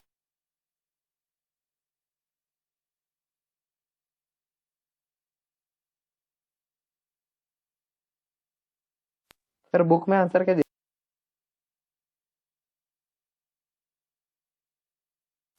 अरे सर निकल गए सर, नेट कनेक्शन पुअर है।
Yes sir. सॉरी स्टूडेंट्स, मेरा फोन बंद स्विच ऑफ हो गया था, मेरा ध्यान ही नहीं किया था बैटरी पे। तो I'm really दूसरे sorry डिवाइस से about कनेक्ट this. किया है फिर? क्या? दूसरे डिवाइस से कनेक्ट किया है? हाँ, नहीं अभी चार्जिंग पे लगा के किया है, आई डोंट नो चलेगा। अच्छा सुनो स्टूडेंट्स, ये कैलकुलेशन करेक्ट था 1.002, ये तुम में सर, से किसी ने बताया? ये सर करेक्ट आंसर है? क्या दिया टेक्स्ट बुक में? आंसर यही है 448 डिग्री सेल्सियस, ये हाँ सर। चेंज इन टेम्परेचर, ये करेक्ट आंसर है। बट कैलकुलेशन में ये तो गलत है, मतलब इससे तो 334 ही आता है, ये हाँ जो सर, कैलकुलेशन उससे लिखा था ना मैंने। 334 आ रहा है, पर आपने इधर कुछ तो गलती है लगता है मुझे। हाँ वही यहाँ पे लिखते वक्त यहाँ के ये नंबर्स मैंने कैलकुलेट किए नहीं थे, तुम में से किसी ने बताया, वही मैंने लिख दिया। तो रुक जाओ एक मिनट, इसके आगे सॉल्व करना होगा। ये स्टूडेंट्स 1.002 आता है क्या? ये एक बार करके देखो। हाँ सर, वो ही आता है हाँ सर, 1.00। 1.002 आ रहा है, ठीक है। अच्छा 1.002 इंटू 12 कितना होता है, एक बार वही बताओ जरा मुझे, कैलसी पे करके बताओ। सर वो मत करो। Wait a minute. सर अगर हम लोग अप्रोक्सीमेशन लेंगे तो फाइनल आंसर में ज्यादा डिफरेंस नहीं आएगा ना, तो ऑप्शन में अगर हाँ वो है। मतलब आंसर्स बहुत दूर दूर रहेंगे तो हम करेक्ट कर सकते हैं ना। नहीं बट इस चैप्टर के क्वेश्चंस में, मतलब ये टॉपिक्स में जहां पे ये 10 का पावर -6 है, यहाँ पे ज्यादा अप्रोक्सीमेशन का वो रिस्क मत लो। मतलब सिर्फ 1.002 को सिर्फ 1 लिखेंगे तो ज्यादा डिफरेंस नहीं आएगा ना। अरे तो ये 1 और 1 कैंसिल हो जाएगा, ये 12 और 18 कैंसिल हो जाएगा, डेल्टा टी कैंसिल हो जाएगा, समझ रही हो? हाँ समझा। समझा ना? तो वही यहाँ पे उसको इग्नोर मत, वो निग्लेक्ट मत करना। अच्छा ठीक है स्टूडेंट्स, एक काम करते हैं, इसका कैलकुलेशन मैं तुम्हें बाद में बता दूंगा कभी दिखा के, एक बार मतलब नेक्स्ट टाइम पेपर पे करके। सर मैंने तुमने भेजा सीधा ग्रुप पे। अच्छा आपने भेजा है ग्रुप पे, हाँ। ठीक है तो वो देख लेना। सर बट ग्रुप में नहीं है ना। क्या इसका सर आप वो आंसर फिजिकल डेल्टा ग्रुप में टी? नहीं हो ना। अच्छा ठीक है, तुम लोग आपस में देख लेना, मिल जाएगा, बट इसका आंसर वही है, delta T equals 448 degree Celsius. और अरे हमने सर क्या ने लिखा है? सोचा टी, अंदर मल्टीप्लाई करते स्टार्टिंग से, तो आंसर आता बराबर। तो यहाँ पे टी का वैल्यू क्या आ जाएगा? 473। 473 डिग्री सेल्सियस। ना काफी टाइम एक ही हाँ। क्वेश्चन में चला गया है, जल्दी अभी नेक्स्ट क्वेश्चन भी करना है। सो हाँ, ये बार बचा है। इसका कैलकुलेशन तुम लोग देख लेना। किसने शेयर किया, क्या नाम है तुम्हारा? सर अथर्व। अथर्व ने शेयर किया है ग्रुप पे, कैलकुलेशन देख लेना। और अगर फिर भी ना समझे किसी को तो मुझसे पूछ सकते हो तुम लोग, मैं भी इसको एक पेपर पे सॉल्व करके नेक्स्ट टाइम तुम्हें, मतलब नेक्स्ट लेक्चर कब होगा अपना, शायद मंडे ही होगा, तो नेक्स्ट लेक्चर पे तुम्हें उसका इमेज सेंड कर दूंगा यहीं पे चैट में। तो अभी इसको एज इट इज लिख लो स्टूडेंट्स हम लोग, ताकि आगे नेक्स्ट बढ़े। तुम्हें समझ में तो आ गया ना कि इस चैप्टर में क्या कंसेप्ट यूज हुआ है फिजिक्स का, कैसा एक्सप्रेशन आया, ये इक्वेशन तक कैसे पहुंचे, वो समझा ना स्टूडेंट्स? उसके आगे सिर्फ वो मैथमेटिक्स है। कैलकुलेशन में प्रॉब्लम है बस इसमें। सर हाँ, इतना अभी पॉइंट नहीं देना चाहिए था इन लोग को। ठीक है, बट वो कुछ ऐसा बहुत ज्यादा भी डिफिकल्ट नहीं होगा, मैं करके बताता हूँ तुम्हें, कुछ ना कुछ शॉर्ट में कर हो जाएगा कैलकुलेशन। सर इस टाइप के short ही तो क्वेश्चंस में है। हमेशा कैलकुलेशन इतने डिफिकल्ट रहते हैं या सिर्फ इस पर्टिकुलर क्वेश्चन में था ऐसा? नहीं नहीं, ऐसा हमेशा डिफिकल्ट नहीं होते। देखो फिजिक्स के पेपर में तुम्हारा क्या चेक करेंगे कि तुमको कंसेप्ट सही पता है कि नहीं, कौन सा कंसेप्ट यूज होना चाहिए। वो अगर तुम्हें सही पता है तो तुम लोग इस इक्वेशन तक आ जाओगे, समझ रहे हो? यहां तक अगर आ गए, बाकी कैलकुलेशन में ऐसा ज्यादा मिस्टेक होता भी नहीं और उसका बहुत ज्यादा चेक भी नहीं करेंगे। नंबर्स ऐसे नहीं रहेंगे ताकि तुम्हें कैलकुलेशन में ज्यादा टाइम लगाना पड़े। नंबर्स इजी ही देते एग्जाम में, ये क्वेश्चन एग्जाम का क्वेश्चन नहीं है। कट होने वाले हैं। हाँ, ऐसे नंबर्स देते हैं जो आप जल्दी कैंसिल होके कैलकुलेशन जल्दी हो जाए, ताकि वो फिजिक्स तुम्हारा चेक होता रहे। नंबर्स चेक करने के लिए तो दूसरा एक सब्जेक्ट है ना मैथ्स का। मैथ। चलो ये लिखा स्टूडेंट्स अपने? हाँ सर। जल्दी लिख लो, सबका हो गया? हाँ सर, हो हाँ गया। सर। तो अब मैं नेक्स्ट क्वेश्चन करें। हाँ सर। हाँ सर।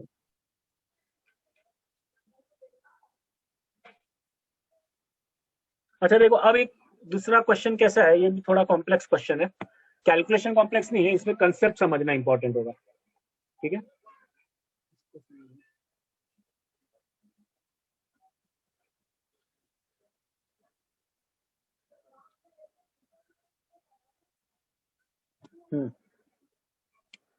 अच्छा, एक आयरन और एक कॉपर का रॉड है, रॉड्स है दोनों के, और दोनों के बीच में जो लेंथ का डिफरेंस है वो हमेशा सेम रहता है।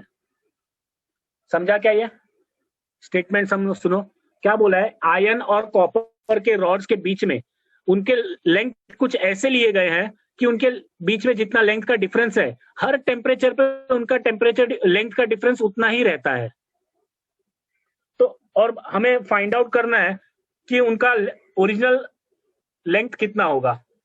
I will write the question, पहले तुम लोग क्वेश्चन कॉपी कर लेना, फिर हम लोग इसको पूरा सॉल्व करेंगे। Determine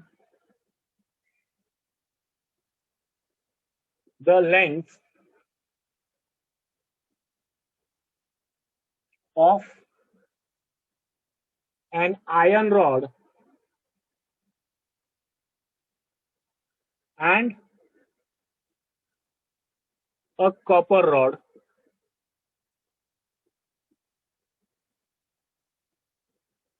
at 0 degrees Celsius if the difference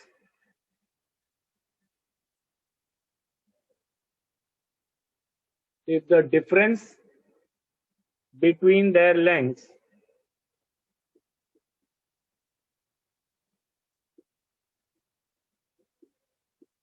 is same at all temperatures.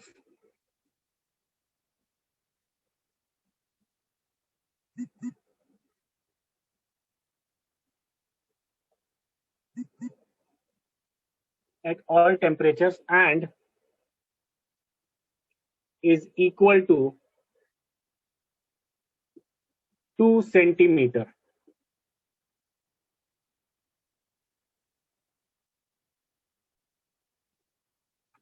Now, और इसके साथ क्या वैल्यू दिया है? Alpha of iron is equal to 12 into 10 raised to minus 6 per Kelvin, and alpha of copper is equal to 17 into 10 raised to minus 6 per Kelvin. Students question copy कर लो और जैसे लिख के हो जाए बताओ मुझे। हो गया। वेरी गुड, बाकी सब भी जल्दी जल्दी कर लो। हो गया सर। हो गया सर। Very good student. अच्छा देखो, अब इस क्वेश्चन में क्या बोला गया है, दो रॉड है, एक आयरन के और कॉपर के रॉड है, और उनका टेम्परेचर जैसा भी चेंज होता है, उनके बीच का जो डिफरेंस ऑफ लेंथ है वो हर टेम्परेचर पे 2 सेंटीमीटर ही है। मतलब लेट्स से दोनों को अगर मैं 25 डिग्री सेल्सियस पे देखता हूं तो दोनों का जो भी लेंथ होगा इंडिविजुअल, उनका लेंथ का डिफरेंस 2 सेंटीमीटर है। अब अगर दोनों को हीट किया तो दोनों एक्सपांड होते हैं, और दोनों एक्सपांड इस रेशियो में हो रहे हैं कि उनके बीच में उनके लेंथ का डिफरेंस अभी भी 2 सेंटीमीटर ही रहता है। समझा क्या ये? हाँ सर। हाँ सर। तो हमें फाइंड और आउट उन करना है दोनों के कि लेंथ का डिफरेंस या किसका डिफरेंस? लेंथ का डिफरेंस, दोनों में लेंथ का डिफरेंस मतलब समझो, अभी जस्ट एज एन एग्जांपल बताता हूं, सिर्फ एग्जांपल की तरह समझो। अगर 25 डिग्री सेल्सियस पे आयरन रॉड कितना है, आयरन का लेंथ है 10 सेंटीमीटर और कॉपर का 12 सेंटीमीटर, तो डिफरेंस कितना हुआ? 12। ठीक है, अभी दोनों को हीट किया, तो दोनों को समझो बहुत हीट किया, 100 डिग्री सेल्सियस पे आयरन हो गया 15 और कॉपर हो गया 17। समझा क्या? इस केस में दोनों के बीच का टेम्परेचर डिफरेंस वही रहेगा ना, 2 सेंटीमीटर। मतलब दोनों का लेंथ हमेशा ऐसा बढ़ता है कि उनका टेम्परेचर का डिफरेंस सेम ही रहता है। तो हमें फाइंड आउट करना है दोनों का लेंथ कितना होगा at 0 degree Celsius. Determine the length of an iron rod and a copper rod at 0 degree Celsius if the difference between their length is same at all temperatures and is equal to 2 centimetre. समझ में आया students? हाँ sir. अच्छा, alpha of iron, यही इसके पहले भी alpha steel था, स्टील और आयरन के लिए लीनियर कोएफिशिएंट सेम ही है एक्सपांशन का, 12 × 10⁻⁶। ये पहला नंबर है जो रिपीट हुआ ना तुम्हारे लिए अभी ये 2 क्वेश्चन में।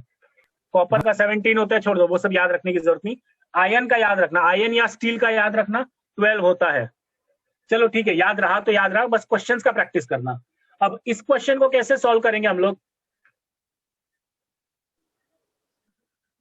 सर एक का लेंथ x और दूसरे का लेंथ x+2 मान के।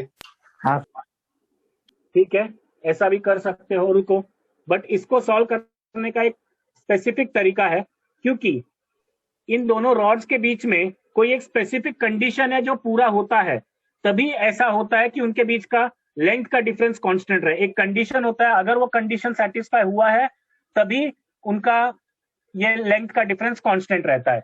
अब वो कंडीशन हम लोग समझते क्या होगा, ठीक है?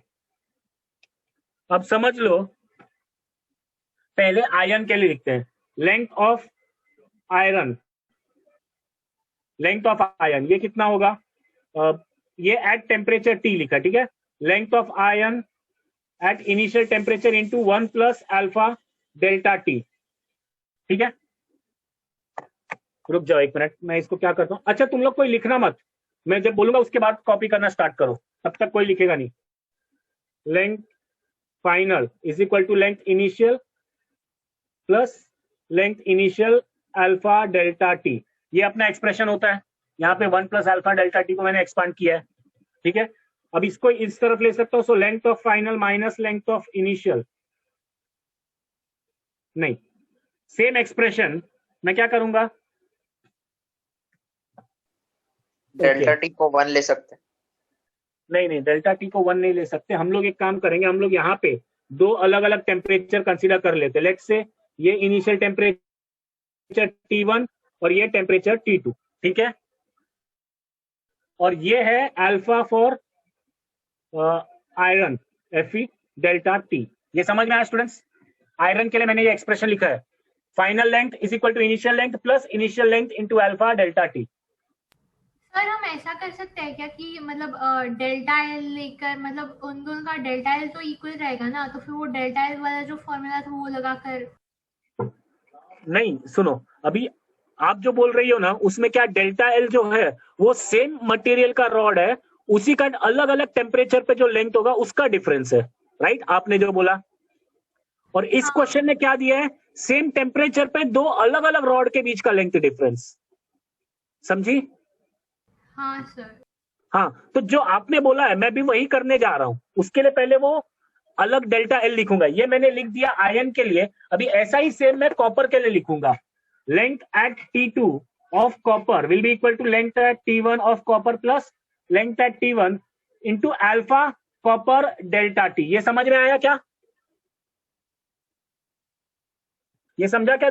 एक एक्सप्रेशन मैंने आयरन के लिए लिखा है, यहां पे लिख देता हूं फॉर आयरन, एंड ये हो जाएगा फॉर कॉपर। समझा क्या ये? स्टूडेंट सबको समझ में आया? हाँ हाँ सर। श्योर सबको समझाना? बट एक काम करते हैं, ये कंफ्यूजिंग हो जाएगा ना, अभी इन दोनों को सब्ट्रैक्ट करूंगा, ये अलग लेंथ है, कैसे लिखूं मैं इसको? सर फिर तो वो बस नोटेशन का प्रॉब्लम आ रहा है, वरना तो सेम ही है। देखो क्वेश्चन बहुत इजी है ये लेंथ ऑफ आयन, इसको या नीचे मैं एफ लिख देता हूँ और इसके नीचे सी लिखता हूँ, ठीक है? सिर्फ तुम्हारे समझने के लिए स्टूडेंट्स, अभी थोड़ी देर की बात है, तुम लोग समझ जाओगे, ये क्वेश्चन काफी इजी है और उसके बाद फिर तुम्हारा ये क्वेश्चन भी क्लियर हो जाए। अच्छा, अभी इस इक्वेशन 2 को इक्वेशन 1 से सबट्रैक्ट कर सकते हैं? हाँ। तो जब मैं इसको सबट्रैक्ट करूंगा क्या हो जाएगा? ये सबट्रैक्टिंग 2 फ्रॉम 1। अच्छा, इसको नंबर्स भी दे देते, इक्वेशन 2 एंड इक्वेशन 1। अच्छा, अभी 2 सबट्रैक्टिंग 2 फ्रॉम 1 क्या हो जाएगा? Length at temperature 2 sir copper. 2 आ जाएगा ना सर, उधर डायरेक्ट 2 लिख सकते हैं ना सर, लेंथ का डिफरेंस निकाल रहे तो 2 लिख सकते हैं ना डायरेक्ट। हाँ हाँ, वही, रुक जाओ ना, मैं 1 मिनट, एक बार पहले लिख दे।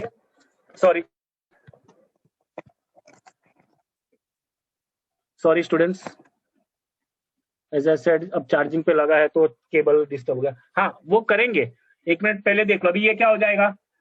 Length at temperature 1 of copper minus length at temperature 1 of iron plus, अभी इसको भी अंदर लिख देता हूं मैं,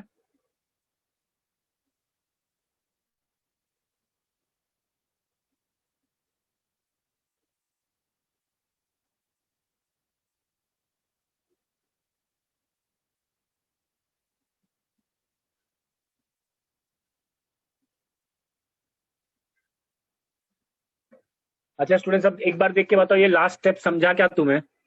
sir ion sir, minus copper होगा ना? नहीं, इक्वेशन 2 -1 कर रहा हूँ ना। 2 माइनस, अच्छा, हाँ हाँ 2 फ्रॉम 1। हाँ सर, सबट्रैक्टिंग 1 फ्रॉम 2 आएगा। अल्फा सी डेल्टा टी हाँ सर, वही सोच रहा था। डेल्टा टी आ जाएगा। क्या हुआ? इसको अगर आगे सॉल्व करेंगे तो फिर अल्फा सी डेल्टा। हाँ, रुको, आगे का बताता हूँ मैं, पहले ये बताओ, ये स्टेप तुम सबको समझ में आया क्या? हाँ सर। हाँ अच्छा, सर। ये दोनों समझा ना, ये सेम टर्म है, ब्रैकेट के अंदर माइनस है, this term minus this term, ये समझा ना स्टूडेंट्स? ये क्या है? दोनों के लेंथ के बीच का डिफरेंस एट T2 टेम्परेचर। ये क्या है? दोनों के बीच के लेंथ का डिफरेंस एट T1 टेम्परेचर। समझ में आया स्टूडेंट्स? हाँ नाउ कैन आई से ये और ये दोनों इक्वल होंगे क्योंकि हाँ। लेंथ का difference at any temperature remains same. तो यहाँ पे भी मैं लिख सकता हूँ 2 क्या क्या सेंटीमीटर, इक्वल होगा? और यहाँ पे भी लिख सकता हूँ 2 सेंटीमीटर। एक काम क्या करो क्या तुम लोग, इक्वल होगा? देखो उसका लेंथ का ये क्या है यहाँ पे, दिस इज द डिफरेंस हाँ। Of length between their length, the difference between their length At at T2 temperature temperature. T2, and this is the difference between their length at temperature T1। और ये तो हाँ। उन्होंने बताया कि हर temperature पे difference of length same ही है, which means ये दोनों कैंसिल हो जाएंगे। समझ में आ रहा है स्टूडेंट्स ये? हाँ सर, 2 और 2 कैंसिल हो जाएगा, फिर वो दोनों इक्वल हो जाएंगे लास्ट वाले। तो अच्छा, ये इतना लिख लो, अब हाँ। बोर्ड पे फिर क्लियर करके मुझे पूरा लिखना होगा। बताता हूं मैं, तुम लोग ये इतना लिख लो, फिर करते आगे।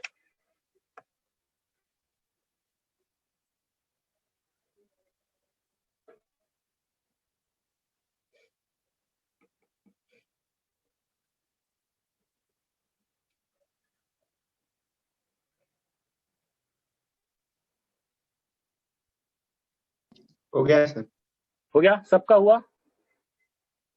नहीं हुआ सर। जल्दी करो, जल्दी लिखो। I am there. Video students, कुछ स्टूडेंट्स कम हो गए हैं, 41 स्टूडेंट्स है सिर्फ क्लास में, पहले ही चले जाते थे। सर इसमें सबट्रैक्टिंग 2 फ्रॉम 1 करते तो भी डिफरेंस नहीं पड़ता ना? हाँ, फर्क नहीं पड़ता। एनीवेज हमें यही देखना था कि इन दोनों के बीच का difference at temperature T2 is equal to दोनों के बीच का difference at temperature T1 plus ये दोनों टर्म्स के बीच का डिफरेंस, चाहे कोई भी हो, 2 - 1 करो या 1 - 2 करो, वो हाँ, सेम ही सर। रहेगा। वो डेल्टा टी कॉमन ले सकते थे हम उसमें। हाँ, अरे कैंसिल हो जाएगा वो, अभी तक टेंशन मत लो, आगे देखो। ये हो गया क्या लिख के पूरा? हाँ सर, हो गया। अच्छा, तो अब मैं इसको कैसे लिख सकता हूँ?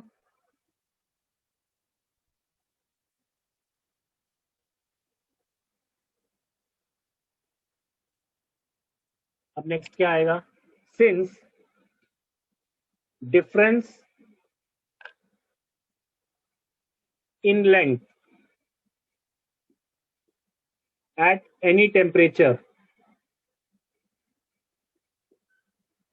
remains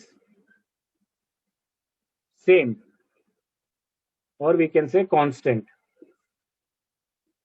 तो अब ये टर्म क्या हो जाएगा, 2 centimetre is equal to 2 centimetre minus नहीं प्लस अब यहाँ पे लिखूंगा मैं LT1 अल्फा कॉमन ले लो। Copper delta T minus LT2 of iron alpha of iron delta T. ये हो जाएगा, समझ में आया क्या स्टूडेंट्स? अच्छा, अब ये दोनों कैंसिल हो जाएगा तो क्या बचेगा, ये टर्म इक्वल टू 0, तो what we get is LT2 last वाला, हाँ अभी वो कैंसिल हो जाएगा, therefore LT1 of copper into alpha of copper delta T becomes equal to LT1 of iron into alpha of iron delta t। तो delta T भी cancel हो जाएगा, तो अपने को एक लेंथ का एक्सप्रेशन मिलेगा। क्या मिलेगा, length of copper divided by length of iron is equal to alpha of iron divided by alpha of copper. ये वो कंडीशन है जिस कंडीशन की वजह से उनके बीच का लेंथ का डिफरेंस हमेशा कांस्टेंट रहता है। समझा क्या स्टूडेंट्स? मतलब length is inversely proportional to alpha. Perfect. Length उनका मतलब अगर हम चाहते हैं कि ऐसे दो रॉड्स बन जाए कि उनके बीच का लेंथ का डिफरेंस हर टेम्परेचर पे कांस्टेंट रहे, तो मुझे वो दोनों रॉड्स का लेंथ इस रेशियो में लेना पड़ेगा कि उनका inverse of coefficient of linear expansion हो। समझा? अगर ये कंडीशन सेटिस्फाई हो रहा है तभी उनके लेंथ के बीच में हमेशा कांस्टेंट डिफरेंस रहेगा एट ऑल टेम्परेचर्स। अगर ये कंडीशन सेटिस्फाई नहीं हुआ है तो वो टेम्परेचर डिफरेंस चेंज होगा। समझ में आया क्या स्टूडेंट? ये कम करना पड़ेगा, अल्फा कम करना पड़ेगा। क्या? अगर लेंथ बढ़ाना है तो अल्फा कम करना पड़ेगा। हाँ वो वही बात है, अगर लेंथ ज्यादा रखना, अब उनके बीच का टेम्परेचर डिफरेंस कांस्टेंट रखने, सॉरी लेंथ का डिफरेंस कांस्टेंट रखने के लिए ये कंडीशन सेटिस्फाई होना चाहिए। समझा क्या? इसका स्टैंडर्ड केस मान सकते हैं ना, मतलब हाँ ये स्टैंडर्ड केस है। मतलब सुनो, अब नेक्स्ट टाइम अगर तुम्हारे सामने ऐसा कोई क्वेश्चन आता है, इस तरह क्वेश्चन कई बार पूछे जाते हैं, तो नेक्स्ट टाइम अगर तुम्हारे सामने ऐसा कोई क्वेश्चन आता है जिसमें ये देखते हो कि लेंथ के बीच का डिफरेंस हर टेम्परेचर पे कांस्टेंट है, इसमें 2 सेंटीमीटर दिया है, अगली बार कभी 5 सेंटीमीटर 10 सेंटीमीटर हो सकता है, पर ये कंडीशन रहा कि उनका लेंथ का डिफरेंस हमेशा कांस्टेंट है एट ऑल टेम्परेचर, तो तुम लोग इमीडिएटली समझ जाओगे कि उनका लेंथ किस रेशियो में होगा, inverse ratio of their coefficient of linear expansion. So ये कंडीशन इमीडिएटली सेटिस्फाई होना चाहिए। समझ में आया क्या स्टूडेंट्स? हाँ सर। बस अब ये इतना लिख लो, इसके बाद अपना आंसर आ जाएगा। ये इतना लिख लो जल्दी। अरे वाह, कुछ स्टूडेंट्स का आंसर आ भी गया है। आंसर बोल, किसने बताया answer? Let me see. Vignesh 4.8 and 6.8 centimetres, अलग अलग आंसर है। आदित्य का आंसर है 20.08 एंड 20.06। लेट मी चेक, अभी इसको सॉल्व करके देखते हैं किसका आंसर करेक्ट आएगा।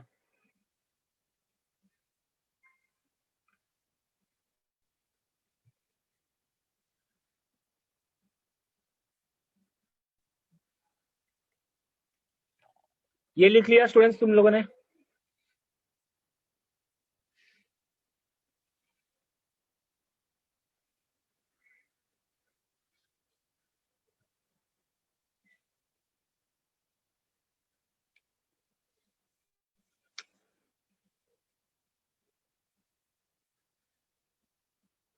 आंसर अथर्व का भी आंसर आ रहा है 4.8 एंड 6.8।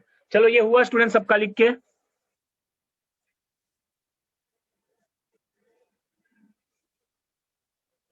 सनत का भी आंसर आया 4.8 एंड 6.8, सबको सेम आंसर आ रहा है 4.8 एंड 6.8 एक्सेप्ट आदित्य। आदित्य को आंसर आया है 20.08 एंड 20.06। आदित्य ने आंसर को भी मीटर्स में दिया है, बाकी सब तो सेंटीमीटर में कैलकुलेट कर रहे हैं। सेंटीमीटर्स में करना था, उसको मीटर्स में क्यों किया? चलो ये लिख के हुआ क्या स्टूडेंट सबका? सर मीटर में 20 कैसा मीटर आएगा? अरे वो इनिशियल लेंथ हो सकता है, उसका 0 डिग्री सेल्सियस पे लेंथ पूछा है ना, कितना होना चाहिए। ये लिख के हुआ क्या सबका? हाँ हाँ सर। हाँ सर। अच्छा, तो अब ये क्या कंडीशन मिला है? उनके लेंथ हमेशा इस रेशियो में होनी चाहिए। किस रेशियो में? Length of copper at 0 degree Celsius divided by length of iron at 0 degree Celsius will be equal to inverse of, अभी ये आयन का कितना था? आयन का 12 है ना, इंटू 10 रेज टू हाँ minus sir, 6 divided by copper का कितना वो है? 10 माइनस 6 17 हो जाएगा। इंटू 10 रेज टू माइनस 6 पर केल्विन, और यहाँ पे भी पर केल्विन। ये यूनिट कैंसिल हो जाएगा, 10 रेज टू माइनस 6 कैंसिल हो जाएगा। सो अपने को क्या मिलता है? हाँ length of copper should be 12 by 17 times length of iron at 0 degree Celsius. ये समझा? हाँ सर, एक हाँ सर। एक को x मानो, एक को x प्लस। एक मिनट। सर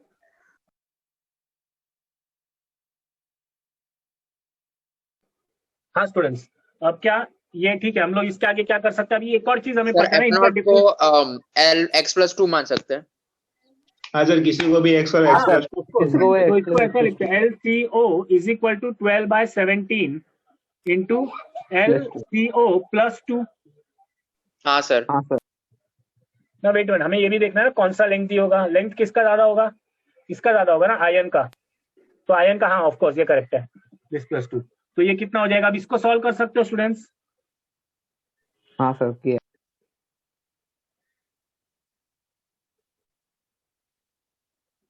2 इंटू 12 by 17 मतलब 24 by 17।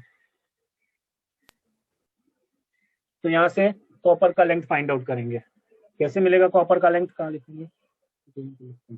तो length of copper this minus 12 minus 17 ना,